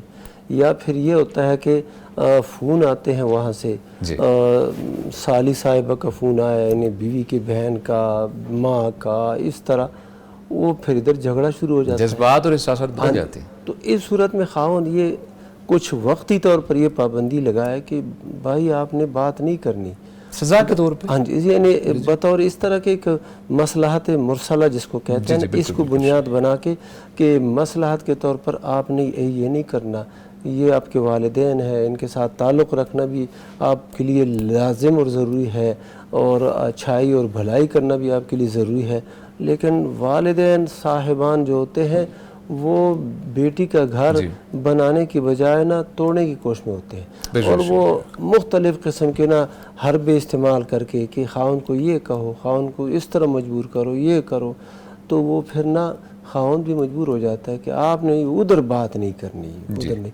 ہاں اگر اس کے دوسرے رشتہ دار ہیں ان کے ساتھ اس کو ملنے بھی دیتا ہے اور تعلق رکھنے بھی دیتا ہے، لیکن ادھر نہیں، تو یہ ایک سوچنے والی بات ہے۔ ٹھیک ہے شیخ، جزاک اللہ خیر، بہت شکریہ شیخ مفتی عبدالرحمن انور صاحب۔ شیخ محترم، ہمارے یوٹیوب کے کمنٹ سیکشن میں اس وقت موجود ہے سعدیہ فروم چکوال، لکھتی ہیں کہ اگر کسی انسان کی بیماری کی حالت میں کپڑے بھی ناپاک ہوں اور جسم بھی ناپاک ہو اور کمزوری کی وجہ سے وہ اٹھ کر ناپاکی صاف بھی نہیں کر پا رہا، تو اس حوالے سے شیخ اس کے لیے شرعی احکامات کیا ہیں؟ عبادت بھی تو کرنی ہے اسے۔ دیکھیں، سب سے پہلے تو اس کے جو اخبار میں اس چیز والے ہیں ان کو اس چیز کا خیال کرنا چاہیے۔ بطور مثال اگر کسی کا والد کسی کا اللہ نہ کرے کوئی ایسی حالت میں جائے کہ اس حد تک کوئی عاجز آ جائے، جی اگر کسی کے والدین اس حالت میں ہیں تو اولاد کو فکر کرنی چاہیے۔ ٹھیک ہے، اگر اولاد اس حالت میں ہے تو والد کو فکر کرنی چاہیے، تو احباب اس حالت میں چلے گئے ہیں۔ تو یہ عبادت میں دوسرے کو سپورٹ کرنا یہ بھی ایک نیکی ہے۔ بے شک ہے صحیح۔ لیکن اگر واقعاتاً کیفیت ایسی ہو چکی ہے کہ جیسی انہوں نے بتائی ہے، یعنی کہ آپ کہہ لیں کہ یہ مسئلہ تب بتایا جاتا ہے جب راستے سارے بند ہو گئے، جی شیخ، جب سارے راستے بند ہو گئے، یعنی کہ بالکل بندہ اٹھ نہیں سکتا۔ لیکن اگر ہم دوسری چیزیں دیکھیں نا، پھر آخر میں کھانا تو کبھی کھانا کھاتا ہوگا نا، ہاں جی، قضائے حاجت کرتا ہوگا، دیگر معاملات ہوتے ہوں گے نا۔ تو اگر تکلف کچھ کر کے وہ قضائے حاجت کر رہا ہے، کچھ تکلف کر کے وہ کھانا کھا رہا ہے، کچھ تکلف کر کے وہ دیگر معاملات کر، تو یہاں بھی کچھ تکلف برداشت کر لیں۔ ٹھیک ہے، عبادت میں اگر وہ تکلف برداشت عبادت کرے گا اس کا اجر تو ہے ہی ہے، لیکن اگر ساتھ تکلف برداشت کر کے وہ عبادت کی طرف جائے گا تو اس کا مزید اجر بڑھ جائے گا۔ تو یہ بات سمجھ میں تو نہیں آتی کہ بندہ اس حد تک چلا جائے کہ وہ بالکل تنہائی میں چلا جائے، تو سمجھ میں آتی ہے۔ لیکن اگر کچھ ان کے دوست احباب موجود ہیں، والدین موجود ہیں، اولاد موجود ہے، پھر کچھ نہ کچھ صورتحال نکل آتی ہے، مطلب کپڑے چینج ہو جاتے ہیں، یعنی کہ اس کے وجود کو دھو دیا جاتا ہے، یا کپڑے کی جتنی جگہ پہ پلیتی لگی ہے اس کو صاف کر دیا جاتا ہے۔ اگر تو ایسی لوگ موجود ہیں پھر تو وہ چینج کر کے اور پاکی کی حالت میں آ کر ہی نماز پڑھے، ٹھیک ہے۔ اچھا ٹھیک ہے لیکن شیخ، اگر مطلب ہر لحاظ سے امپوسیبل، یعنی جی ہر دروازہ بند ہے، جی وہ چارپے کے ساتھ لگ چکا ہے، بالکل ہل نہیں سکتا، جی کوئی سہارا اس کو میسر نہیں ہے، تو پھر وہ اللہ توبہ کر کے اللہ کے ثبوت کر کے جتنی عبادت کر سکتا ہے کرے، اور اللہ سے قبول کی دعا کرے، اللہ کہ میں نے مطلب بہت اپنی بساط کے مطابق یہ کچھ کر سکتا تھا میں نے کیا ہے، اب آگے قبول کرنا اللہ، یہ تیری ثواب دید ہے کہ تو کیسے قبول کرتا ہے، پر میں نے جو کر سکتا میں نے کیا۔ اگر اس حالت میں وہ کرتا ہے، حالات ایسے ہیں کوئی نہیں ہے، تو اللہ تعالیٰ سے امید ہے کہ انشاءاللہ اللہ تعالیٰ اس کی بندگی ہوگی۔ انشاءاللہ۔ شیخ نماز کسی حالت میں چھوڑنی نہیں، جب ہے یہ صورت میں نے بتائی ہے کہ صورت میں جی بالکل بالکل شیخ ہے صحیح، ایسی صورت کے کوئی کچھ پاسبلٹی ہے نہیں ہے بالکل بھی، ہے ہی نہیں، سارے دروازے بند ہو۔ بالکل صحیح فرمایا آپ نے۔ تو شیخ جو میں آپ کی طرف سے پوائنٹ سمجھا ہوں کہ نماز کی معافی کسی حالت میں بھی نہیں ہے، نماز کی معافی نہیں، نماز کی معافی نہیں ہے۔ دیکھیں بندہ اللہ کے رسول صلی اللہ علیہ وسلم نے فرمایا صلی قائما، کھڑے ہو کر نماز پڑھو، فَلَمْ تَسْتَطِعْ فَقَاعِدًا، اگر کھڑے ہونے کی طاقت نہیں بیٹھ کے پڑھ لو، فَلَمْ تَسْتَطِعْ فَعَلَىٰ جَنْبٍ، اگر اس کی بھی طاقت نہیں ہے لیٹ کے پڑھ لو، بھائی لیٹ کے پہلو کے اوپر لیٹ کے پڑھ لو، اگر اس کی بھی طاقت نہیں فَأَوْمِئْ إِيمَاءً، تو پھر اشارے کر کے نماز پڑھ لو۔ یعنی کہ 4 پوزیشنیں اللہ کے نبی صلی اللہ علیہ وسلم نے بتائی ہیں۔ میدان جنگ میں دشمن سامنے کھڑا ہوا ہے، گولہ باری ہو رہی، توپیں چل رہی ہیں، نیزے تلواریں چمک رہے ہیں، ٹھیک ہے جی، اور بارود برس رہا ہے، اس موقع پر بھی نماز کی معافی نہیں۔ اگر جو طریقہ مختلف ہو گیا ہے اور تعداد میں بھی تعداد میں بھی کنسیشن ہو گئی ہے، لیکن معافی نہیں ہے، معافی نہیں ہے، یہ ہمیں لازمی سمجھنا چاہیے۔ بہت شکریہ شیخ، جزاک اللہ خیر، ہمارے ساتھ موجود رہے فضیلت الشیخ مفتی عبدالرحمن انور صاحب۔ شیخ جزاک اللہ، اللہ تعالیٰ آپ کو خوش رکھے، بہت کچھ سیکھنے کو ملا الحمدللہ، جزاک اللہ خیر۔ السلام علیکم۔ وعلیکم السلام ورحمۃ اللہ وبرکاتہ۔ ناظرین کرام، یہاں پر وقفہ ہے، وقفے کے بعد آپ کی کالز بھی انشاءاللہ شامل کریں گے، اور اس کے ساتھ ساتھ کچھ سوالات آپ کی جانب سے اس وقت میرے پاس بھی موجود ہیں اور یوٹیوب کے کمنٹ سیکشن میں بھی موجود ہیں۔ بریک کے بعد مفتیان کرام کے سامنے رکھیں گے، ہمارے ساتھ رہیے گا۔ فاسألوا أهل الذكر إن كنتم لا تعلمون فاسألوا أهل الذكر إن كنتم لا تعلمون. ویلکم بیک جی. گفتگو کا سلسلہ آگے بڑھائیں گے. آپ کی جانب سے سوالات پوچھے گئے ہیں, ان کی جانب بڑھتے ہیں. مفتی عبدالولی خان صاحب, شیخ محترم, سوالات کو ایڈ کرتے چلوں. پوچھا گیا ہے کہ کیا کسی شخص کے لیے اپنے مال میں سے صدقہ یا خیرات کرتے ہوئے اہل خانہ کی ضروریات کو نظر انداز کرنا درست ہے؟ شریعت میں صدقہ اور اہل خانہ کے حقوق میں ڈفرینشیٹ کیا ہے اور توازن کیسے رکھا گیا ہے؟ الحمدللہ رب العالمین والصلاة والسلام علی سید المرسلین وعلی آلہ وصحبہ اجمعین اما بعد. اللہ کے نبی صلی اللہ علیہ وسلم کا ارشاد ہے کہ وَابْدَأْ بِمَنْ تَعُولُ. آپ نے مال خرچ کرنا ہے تو مال خرچ کرتے وقت ابتدا کرنی ہے ان لوگوں سے جو آپ کے عیال میں ہیں, اچھا, جو آپ کی کفالت میں ہے, جن کا ذمہ آپ کو یعنی آپ پر ڈالا گیا ہے شریعت کی روح سے. تو سب سے پہلے جو ہے نا ان کا حق ادا کرنا یہ ضروری ہے.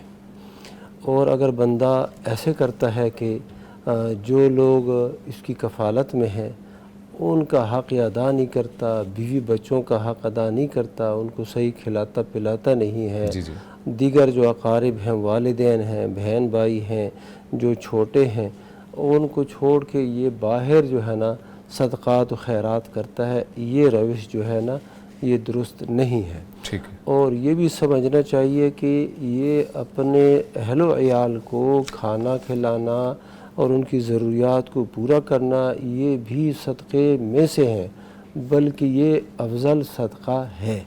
جو دینار جو ہے نا, اللہ کے نبی صلی اللہ علیہ وسلم نے فرمایا ایک دینار بندہ صدقہ کرتا ہے اپنے آپ پر, اور ایک صدقہ کرتا ہے اپنے اہل پر, ایک صدقہ کرتا ہے اللہ کے راستے میں, کسی مسکین پر صدقہ کرتا ہے. ان میں سے سب سے افضل دینار کون سا ہے؟ وہ جو بندہ اپنے آپ پہ خرچ کرتا ہے, پھر وہ جو اپنے اہل و عیال پہ خرچ کرتا ہے. تو یہ یعنی کہ مسکین پر خرچ کرنا, اور اسی طرح حتیٰ کہ فی سبیل اللہ خرچ کرنے سے بھی پہلے اپنے اہل و عیال پر خرچ کرنے کا حکم ہے. اور یہ بات بھی ہے کہ جب بندہ اپنے اقارب پر جو اہل و عیال ہے ان پہ خرچ کرتا ہے تو اس کا ثواب ڈبل ہوتا ہے. ڈبل کہتے, ایک تو صلہ رحمی کا اجر اس کو حاصل ہوتا ہے, اور دوسرا اجر وہ صدقے کا حاصل ہو جاتا ہے.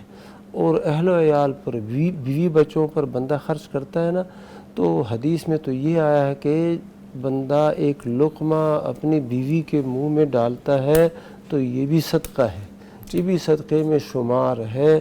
تو بندہ جو ہے جو اس کی ذمہ داری بنتی ہے نا وہ پوری کرے سب سے پہلے. اور ذمہ داری کیا ہے؟ اپنے بال بچ کو ان کو کھانا کھلانا, ان کی بنیادی ضروریات کو پورا کرنا. اس کے بعد پھر آگے یاریاں بناؤ اور جو ہے نا صدقے اور خیرات کرو, دعوتیں کھلاؤ, وہ بعد والی بات ہے, لیکن سب سے پہلے اہل و عیال ہے. اچھا, ٹھیک ہے. شیخ محترم, پوچھا گیا ہے کہ اگر کسی شخص کو ملازمت میں ترقی یا کسی کام میں کامیابی صرف سفارش کی وجہ سے مل جائے, جبکہ اس سے زیادہ کے اہل موجود, آلریڈی شخص موجود ہوں وہاں پر, تو ایسے سفارش اور حاصل ہونے والی آمدنی, اس کے بارے میں کیا حکم ہے؟ یہاں پر دو صورتیں بنتی ہیں اور دو حالتیں بنتی ہیں, اور ہر ایک حالت کا حکم الگ ہے. مسئلہ یہ ہے کہ ایسے کام کے لیے سفارش کرانا اور سفارش کے ذریعے سے یا کوئی تحفے اور ہدیے کے ذریعے سے آگے بڑھ جانا یہ جائز نہیں ہے. یہ رشوت کے حکم میں آتا ہے, اور یہ سفارش بھی ناجائز سفارش ہے. شفاعہ حسنہ نہیں بلکہ شفاعہ سیئہ ہے, یہ بری سفارش ہے, ناجائز سفارش ہے. اور یہ کرنے والا اور کرانے والا یہ دونوں گناہگار ہیں اس باب میں کہ جو معتبر لوگ ہیں, جو اس سے زیادہ اہل لوگ ہیں, ان کو وہ نوکری نہیں مل رہی اور کسی سفارش کی بنیاد پر اس کو نوکری مل رہی ہے, تو یہ طریقہ جائز نہیں. دوسری بات یہ ہے کہ اب وہ جا کے اس پوسٹ پہ لگ گیا ہے اور وہ کام اس کو مل گیا ہے اور اس کو تنخواہ مل رہی ہے. اگر بنیادی اہلیت اس بندے کے اندر اس کام کی ہے، بنیادی اہلیت اس کام کی ہے اور وہ کام کر رہا ہے درست طریقے سے، تو وہ اس تنخواہ کو ناجائز کہنا مشکل ہو جاتا ہے، کیونکہ وہ تنخواہ جو ملتی ہے نا وہ عمل کی ملتی ہے، کام کی ملتی ہے۔ اگر وہ عمل کر رہا ہے تو انشاءاللہ اس کو اس پیسے کو ناجائز نہیں کہہ سکتے۔ جو ریکوائر کام ہے وہ اگر کر رہا ہے، ہاں جی جی ٹھیک ہے، طریقہ کار غلط ہو سکتا ہے، جی وہ پیسہ جو جس راستے پہ گیا ہے اس راستے میں اس رکاوٹ ہے، ناجائز ہے، لیکن جو کام کر رہا ہے وہ شیخ اس کا امپیکٹ کہیں نہ کہیں پڑتا نہیں آگے؟ مقصد یہ ہے کہ جس کام کے اندر بھی جھوٹ ہو اور ناجائز کا شائبہ ہو، کوئی نتیجہ تو نکلتا ہے، لیکن ہم تو فقہی نقطۂ نگاہ سے ایک بات جو کرتے ہیں وہ یہ ہے، اخلاقی طور پر تو یہ بالکل غلط بات ہے کہ بندہ کہے کسی رشوت کی بنیاد پر اور سفارش کی بنیاد پر یہاں پر آیا ہے، تو ایک حر بندہ جو ہوتا ہے نا، آزاد بندہ، وہ اس کو نہیں برداشت کرتا، اس کو نہیں قبول کرتا، یہ اخلاقی طور پر اس کے لیے بہت عیب والی بات ہے۔ لیکن بندہ اگر وہ فقہی اور قانونی لحاظ سے دیکھے تو اس کو ناجائز کہنا پھر مشکل ہو جاتا ہے۔ جزاک اللہ، بہت شکریہ شیخ۔ شیخ محترم، اگر کسی شخص نے کسی چیز کی خریداری کے بعد معلوم کیا کہ دکاندار نے اس میں عیب چھپایا ہوا تھا، پہلے علم نہیں تھا، اب خرید کے آ چکا گھر، تو اس سلسلے میں شیخ خریدار کو شرعاً کیا حقوق حاصل ہیں جو شریعت نے دی؟ اللہ شرعاً خریدار کو اس میں خیار عیب حاصل ہے۔ تمام کتب فقہ اس کے اندر یہ باب ہے، خیار عیب والا باب، یعنی خیار شرط ہے، خیار عیب ہے اور خیار مجلس ہے، تو ان میں سے ایک ہے خیار عیب۔ صرف خیار عیب کا ہاں جی، خیار عیب کا مطلب بندے کو سودا کے اندر اس چیز کے اندر عیب کا علم ہو جانے کے بعد اس کو جو اختیار حاصل ہو جاتا ہے اس سودا کو فسخ کرنے کا اور مبیعہ کو واپس کرنے کا، یہ ہے خیار عیب۔ تو شرعاً اس کو یہ حاصل ہے۔ جب اس نے دیکھا دکاندار نے عیب چھپا کے یہ چیز فروخت کر دی ہے اور یہ گھر گیا، یا دکاندار کو علم ہی نہیں تھا، اس نے فروخت کر دیا اور پھر بعد میں اس کو بھی علم ہو گیا، اس نے دکاندار کو بتایا، دکاندار کو بھی بعد میں علم ہو گیا، اس نے بھی تو کسی سے خریدا ہی تھا نا، تو اب یہ کیا ہے، اس کو عیب والا اختیار حاصل ہو جاتا ہے۔ اس عیب کی وجہ سے اس کو یہ حق حاصل ہے کہ وہ چیز واپس کرے دکاندار کو، فروخت کرنے والے کو، اور اپنے پیسے واپس لے۔ اور یہ اس کی وضاحت حدیثوں میں ملتی ہے کہ ایک شخص ہے، اس نے ایک جانور خریدا ہے، گائے خریدی ہے، مسرات والی گائے، مسرات والی گائے کی دودھ والی گائے ہے، وہ خریدی، اور بیچنے والے نے یہ کام کیا کہ چند دن کا دودھ اس کے تھنوں میں جمع کر دیا ہے۔ جب نہیں نکالا، جب منڈی میں وہ لے آئے تو لوگوں نے دیکھا یہ تو اس کے تھن تو دودھ سے بھرے ہوئے ہیں، تو اس کی قیمت اتنی ہے، وہ گھر لے گیا، پیسے دے گیا، وہ گھر لے گیا، تو گھر لے جانے کے بعد دودھ حاصل کیا، دوسرے دن وہ اتنا دودھ ہے ہی نہیں۔ اچھا، تو اب اس بندے کو اختیار حاصل ہے کہ وہ جا کے ایک ساگ کھجور کا واپس کرے جو دودھ اس نے استعمال کیا ہے، اور اپنے پیسے واپس لے پورے کے پورے۔ ہاں جی، اور ہو سکتا ہے کہ وہ رکھ دے کہ چلو جو مل گیا ہے قسمت۔ یہ ہے خیار عیب کی یہ صورت ہوتی ہے، اور عیب چھپانا مبیعہ کے اندر، سودا کے اندر یہ جائز نہیں ہے، اس سے بیع کی جو برکت ہوتی ہے وہ ختم ہو جاتی ہے۔ حدیث میں یہ بھی آیا ہے کہ بائع مشتری دونوں کو خیار حاصل ہے، بس اگر یہ دونوں یہ کوئی سچائی سے کام لے لے اور عیب ساری چیزوں کو واضح کر دے، بورک لہما فی بیعہما، اس بیع میں ان کے لیے برکت ڈالی جائے گی، اور اگر وہ عیب چھپائیں اور جھوٹ بولے، محقت برکت بیعہما، وہ پیسہ اس کے لیے نا کوئی فائدہ مند نہیں ہوگا، اس کی برکت ختم ہو جائے گی۔ ٹھیک ہے شیخ، جزاک اللہ۔ شیخ، یوٹیوب کے کمنٹ سیکشن میں سوال ہے، پوچھا گیا ہے کہ مختلف ممالک کی خواتین سرکاری افسران جو معاونین حج کے طور پر فرائض سر انجام دیتی ہیں، ان کے محرم ساتھ نہیں ہوتے، تو اس صورت میں اکیلے ان کو حج یا عمرہ کی ادائیگی کے حوالے سے کیا حکم ہے؟ ہاں جی، یہ سوال تو بار بار آیا ہے کہ کیا عورت محرم کے بغیر حج اور عمرے کا سفر کر سکتی ہے کہ نہیں کر سکتی؟ ایک تو نہ سرکاری طور پر ڈیوٹی ہوتی ہے، کوئی ڈاکٹر ہوتی ہے یا کوئی سرکاری جو ہے نا اس کی ذمہ داری ہوتی ہے، تو وہاں پر جا کے وہ حج بھی کر لیتی ہے اور اسی طرح عمرہ وغیرہ بھی۔ تو جو بنیادی حکم ہے وہ یہ ہے کہ اہل علم کا اس بارے میں اختلاف ہے، وہ کہتے ہیں کہ عورت محرم کے بغیر سفر کر نہیں سکتی، چاہے وہ سفر حج ہے یا سفر عمرہ ہے۔ اچھا ٹھیک، یہ بہت سے اہل علم کا، جمہور اہل علم کا یہی قول ہے۔ جبکہ کسی بھی قسم کا سفر نہیں، وہ تو کسی بھی قسم کا جو سفر ہے شرعی سفر ہے، جس میں بندہ روزہ افطار کر سکتا ہے، جس میں بندہ نماز قصر کر سکتا ہے، اس کو سفر شرعی کہتے ہیں۔ وہ کہتے ہیں محرم کے بغیر جائز ہی نہیں۔ ہاں سفر کی جو مسافت ہے کم ہے، شہر کے اندر ایک حصے سے دوسرے حصے کی طرف جانا، ایک لڑکی ہے، عورت ہے، وہ کام کاج پہ جاتی ہے، کالج جاتی ہے، یونیورسٹی جاتی ہے، تو پڑھانے یا پڑھنے جاتی ہے، تو یہ شہر کے اندر وہ کہتے ہیں یہ تو بالکل جائز ہے، سب کا اتفاق ہے، سب کا اتفاق ہے، سب کا اتفاق ہے۔ اچھا جی، باقی یہ ہے کہ حج یا عمرے کے لیے جا سکتی کہ نہیں جا سکتی، اس بارے میں جیسے کہ میں نے عرض کیا جمہور اہل علم کا تو یہ ہے کہ نہیں جا سکتی، جبکہ بعض اہل تحقیق کا، جن میں سر فہرست امام شافعی رحمہ اللہ ہے، جو بہت بڑے فقیہ بھی تھے، اصولی بھی تھے، محدث بھی تھے، سبحان اللہ، بہت ذکی ایک شخصیت گزرے ہیں امت محمدیہ میں، امام شافعی محمد بن ادریس الشافعی۔ ان کا قول ہے کہ عورت جب ایسی جماعت میں جا رہی ہے جو باامن جماعت ہے، اس کو کوئی خطرہ نہیں ہے، تو یہ حج اور عمرے کے لیے سفر پہ جا سکتی ہے۔ خواتین کا گروہ ہوتا ہے، خواتین کا گروہ ہے، یا کچھ خواتین ہیں، کچھ مرد ہیں، اور ایسے ہے کہ کوئی زیادتی کسی کے ساتھ نہیں ہو سکتی، الحمدللہ موسٹلی شیخ ہاں جی۔ اچھا، تو پھر وہ کہتے ہیں جا سکتی ہے۔ اور شیخ یہ آج سے کتنے سال پہلے امام شافعی تھے؟ امام شافعی رحمہ اللہ 150 ہجری میں پیدا ہوئے ہیں، 150 ہجری میں پیدا ہوئے ہیں، 170 180 کے اندر وہ عالم بنے ہیں، یعنی دوسری صدی کے اندر وہ عالم بنے ہیں، انہوں نے اس وقت یہ فتویٰ دیا ہے۔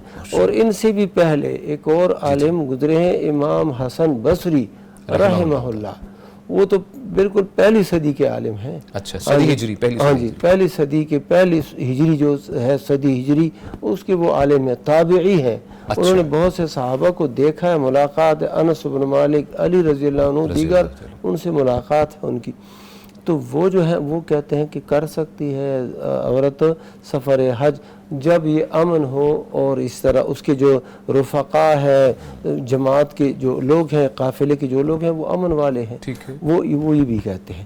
شیخ الاسلام ابن تیمیہ رحمہ اللہ نے تو مزید یہ بتایا ہے، یہ 8ویں صدی ہجری کے عالم ہیں، یعنی اب جو ہے نا 15ویں صدی ہے، 15ویں صدی ہجری چل رہی ہے، اور وہ 8ویں صدی ہجری کے عالم ہیں۔ انہوں نے اس وقت بھی یہ فتویٰ دیا کہ کوئی بھی سفر ہو، سفر حج اور عمرہ نہیں بلکہ کوئی بھی سفر ہو، اور اس میں عورت جو ہے وہ جب امن والی حالت ہے تو وہ جا سکتی ہے، سفر کر سکتی ہے۔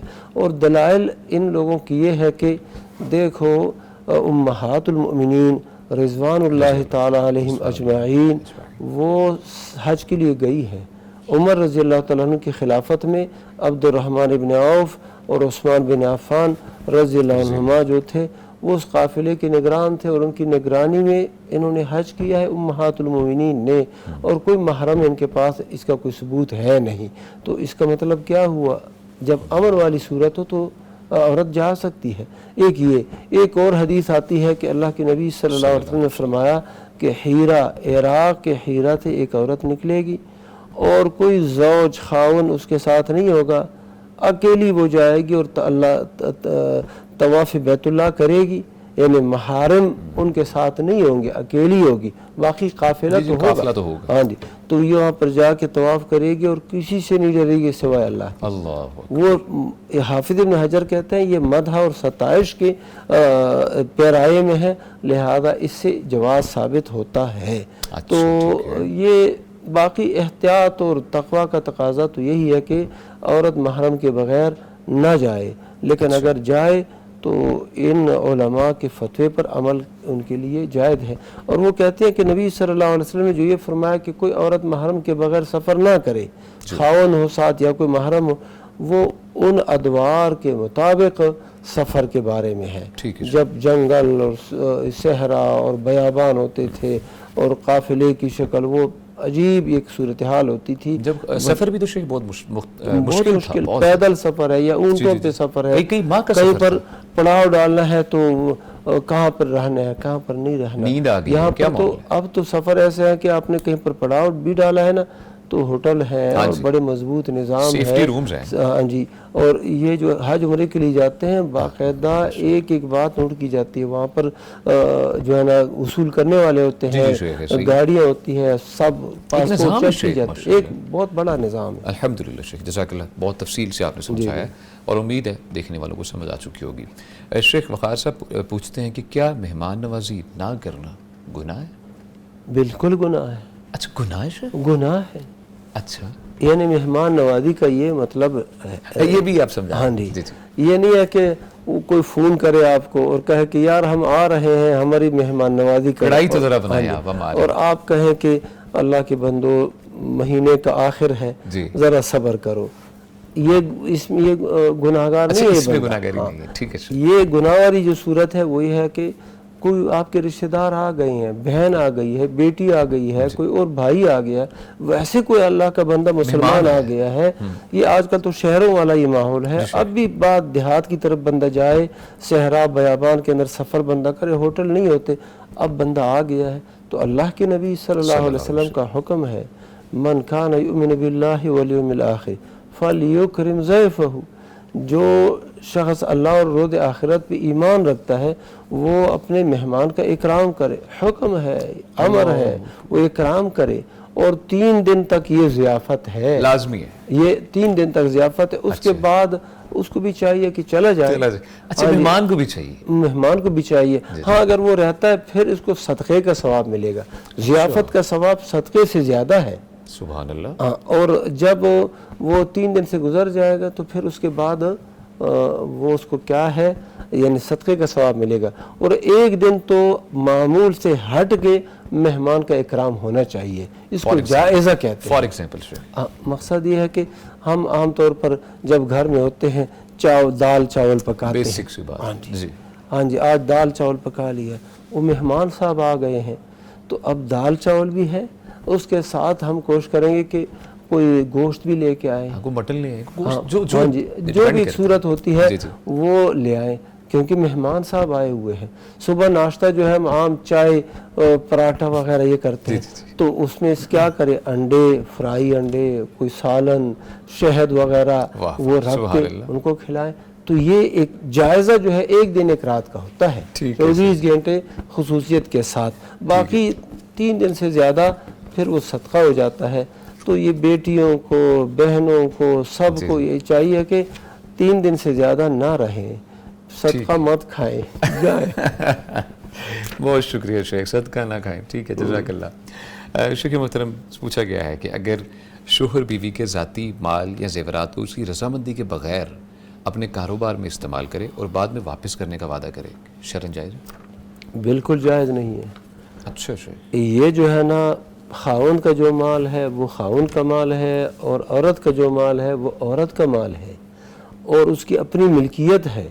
قرآن مجید میں اللہ نے یہ فرما دیا ہے، اگر بیویاں تمہیں اپنی خوشی سے مہر میں سے کچھ حصہ چھوڑ دیتی ہیں یا تمہیں دے دیتی ہیں اپنی خوشی سے، فَكُلُوهُ هَنِيئًا مَرِيئًا، پھر اس کو خوشی کے ساتھ استعمال کرو، کھا لو، لیکن اگر ان کی اجازت نہیں ہے تو لا يحل مال امرئ مسلم الا بطیب نفس منہ، کسی بھی مسلمان کا مال حلال نہیں ہے مگر اس کی دل کی خوشی کے ساتھ، دل کی خوشی کے ساتھ، یہ بڑا لازم ہے، کئی دفعہ خوشی کو مسلط کیا جاتا ہے۔ اللہ اللہ اللہ، کل المسلم علی المسلم حرام دمہ وعرضہ ومالہ، ہر مسلمان چاہے مرد ہے چاہے عورت ہے، چاہے خاوند ہے چاہے بیوی ہے، ہر ایک کا دوسرے کے اوپر نا عزت بھی حرام ہے، مال بھی حرام ہے، اور اسی طرح اس کا خون بھی حرام ہے. اس کی اجازت کے بغیر کیسے وہ استعمال کرے گا؟ بیوی ہے نا، تو کیا بیوی کو تم یہ حق دیتے ہو کہ وہ تیرا مال ایسے بغیر اجازت کے استعمال کرے؟ تعلق دونوں کا تو ایک ہی ہے. وہ بیوی ہے تو تم خاون ہو. شریعت میں تو دونوں کو زوجین ہی کہتے ہیں نا، زوج ہے، جوڑا ہے. تو اس جوڑے کا تو یہی حکم ہے کہ ایک دوسرے کا خیال رکھیں. جی بالکل صحیح. جزاک اللہ خیر. بہت شکریہ شیخ. شیخ محترم، سوال ہے طیبہ کے نام سے آئیڈیا لکھتے ہیں، میرے والد کا انتقال ہو گیا ہے اور ان کی کوئی اولاد نرینہ نہیں ہے. ان کی ذاتی کمائی جو دادا کی وراثت سے ہٹ کر ہے، کیا اس میں میرے والد کے بہن بھائیوں کا حصہ ہوگا؟ بالکل ہوگا. اچھا شیخ. یہ ایک غلط فہمی ہے معاشرے کے اندر کہ جو دادا سے زمین اور پیسے ملے ہیں باپ کو، ان پیسوں میں دیگر ورثاء کا حق تو بنتا ہے، اور جو باپ کی اپنی کمائی ہوتی ہے اس کمائی میں صرف بیٹوں کا یا بیٹیوں کا حق ہوتا ہے اور بس.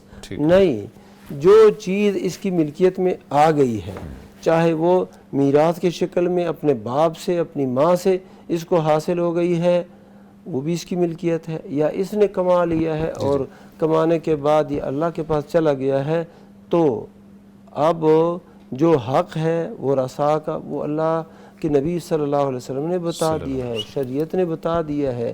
اب اس کے اندر کوئی کمی بیشی نہیں کر سکتا بندہ، اور یہ اللہ کو پتہ ہے کہ کون زیادہ حقدار ہے، کون زیادہ مفید ہے اس میت کے لیے. تو جب بندہ فوت ہوگا اور اس کی صرف بیٹیاں ہیں، اولاد نرینہ نہیں ہے، تو بیوی کو، اس کی بیوہ کو تو ملے گا 8واں حصہ. باقی جو بیٹیاں ہیں، 2 ہیں، 2 سے زیادہ ہے، ان کو 2 ثلث ملے گا. یعنی کل مال کے 2/3 یہ ان کو مل جائیں گے، اور باقی جو ہے وہ عصبہ کو مل جائے گا. عصبہ کون ہے شیخ؟ عصبہ یعنی اس میت کی جو بھائی ہیں، بھائی نہیں ہے تو اس میت کی جو بھتیجے ہیں ان کو مل جائے گا. یہ ایسے ایک بدخواہی ہوتی ہے کہ جب بندے کو یہ سمجھ آ جاتی ہے کہ کچھ مال میرے بھائی کو ملے گا یا میرے بھائی کے بیٹوں کو ملے گا، وہ پھر زندگی میں نہ کسی بیٹی کے نام کر دیتا ہے، اور داماد کو پھر نہ اس کے وارے نیارے کرا دیتا ہے. تو یہ نہیں ہے صحیح، نہیں ہے صحیح. جزاک اللہ. بہت شکریہ شیخ محترم. شیخ، پوچھا گیا ہے کہ اگر کسی شخص نے کسی مرحوم کے ذمے اپنا قرض ثابت کرنے کے لیے کوئی تحریری ثبوت ہی نہ رکھا ہو، تو کیا صرف زبانی دعوے کی بنیاد پر ورثاء سے قرض کا مطالبہ کیا جا سکتا ہے؟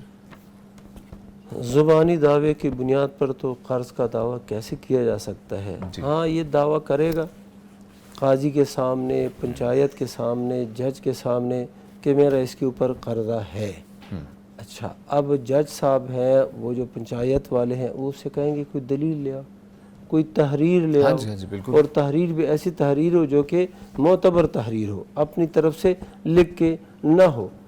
ایک واقعہ ایسے آتا ہے، ایک بندے نے دعویٰ کیا کہ تمہارے والد نے نا یہ فلاں دکانیں میرے اوپر فروخت کر دی ہے. اچھا، انہوں نے کہا والد صاحب تو ہمارے پاس ہی ہوتے تھے، تو انہوں نے تو ہمیں نہیں بتایا. اور تاریخ کون سی لکھی؟ 5 سال پہلے کی. اچھا ٹھیک ہے. 5 سال پہلے کی. انہوں نے پھر کیا کیا، دستخط بھی اس کے شناختی کارڈ سے وہ دستخط کاپی کر کے پھر وہ سیم ایز اٹ از. اچھا، انہوں نے کہا کہ کوئی سٹامپ، انہوں نے کہا سٹامپ یہ ہے. کہتے اصل سٹامپ کدھر ہے؟ کہتے اصل سٹامپ ان کے پاس ہے. بیچنے والے کے پاس سٹامپ ہوتا ہے کہ خریدنے والے کے پاس سٹامپ ہوتا ہے؟ اچھا، اور پھر 5 سال بھی گزر گئے. تو یہ ایسے دعووں، یعنی معتبر سند جو ہے، کوئی دلیل، کوئی حجت، کوئی کاغذ، وہ بھی معتبر ہو. اس کے بعد اسے پوچھیں گے کہ گواہ لے آؤ. بھائی گواہ نہیں ہے اور کوئی معتبر سند بھی نہیں ہے، تو پہلی فرصت میں جب قاضی کو سمجھ آ جائے گی کہ یہ بندہ جھوٹا ہے، اس کو ادھر سے یہ واپس کر دے گا. اگر اس کی باتوں میں کچھ سچائی معلوم ہوتی ہے تو پھر وہ اس کو کہا جائے گا کہ گواہ لے آؤ. گواہ نہیں ہے تو پھر کیا کرے گا؟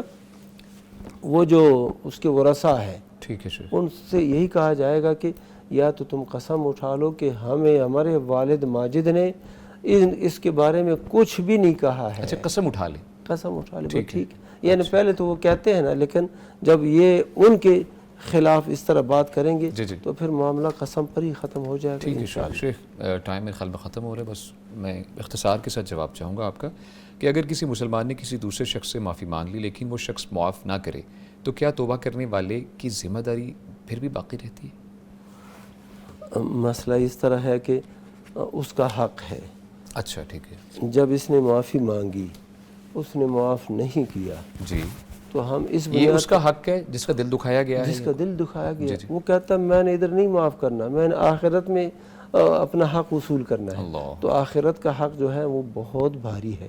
حدیث میں تو یہ آیا ہے کہ جس کا اپنے بھائی پر کوئی ظلم ہو اور کوئی اس پر زیادتی کی ہے تو آج کے دن ہی اسے معافی طلب کرے، جی یہ معاملہ ادھر ہی حل کرے۔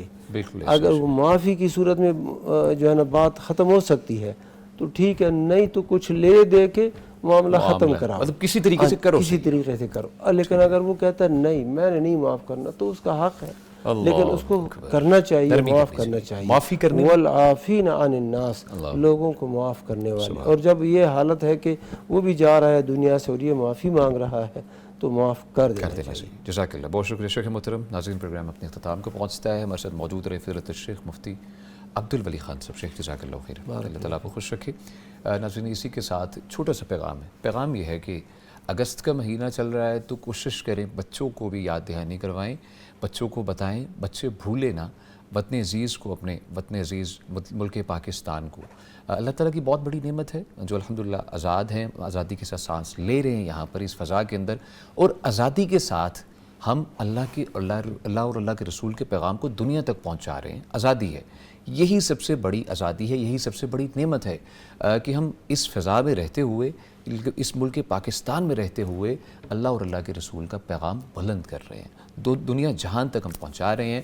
تو کوشش کریں، یہ جو ایک نعمت ہے اس کا شکر ادا کریں۔ شکر اس طرح ہے کہ آپ اللہ کے حضور بھی سجدہ ریز ہوں کہ الحمدللہ اللہ تعالیٰ نے ہمیں اس آزادی جیسی نعمت سے ہمکنار کیا ہے۔ بہت سے لوگ ہیں جو غلام قومیں ہیں، ان سے آپ پوچھیں کہ ان کی زندگی کتنی بدتر ہے، ان کے شب و روز کتنے بدتر ہیں، ہر وقت خوف ہے۔ خوف یہ ہے کسی وقت مارے جائیں گے، کسی وقت کچھ بھی ہو سکتا ہے، تو شکر ادا کریں ایک شعر کے ساتھ کہ خدا کرے کہ میری عرض پاک پہ اترے وہ فصل گل جسے اندیشہ زوال نہ ہو، جو پھول کھلے وہ کھلا رہے صدیوں، یہاں خزاں کو گزرنے کی مجال نہ ہو۔ اسی کے ساتھ اجازت دیجیے، اللہ نے کے بعد فاسألوا أهل الذكر إن كنتم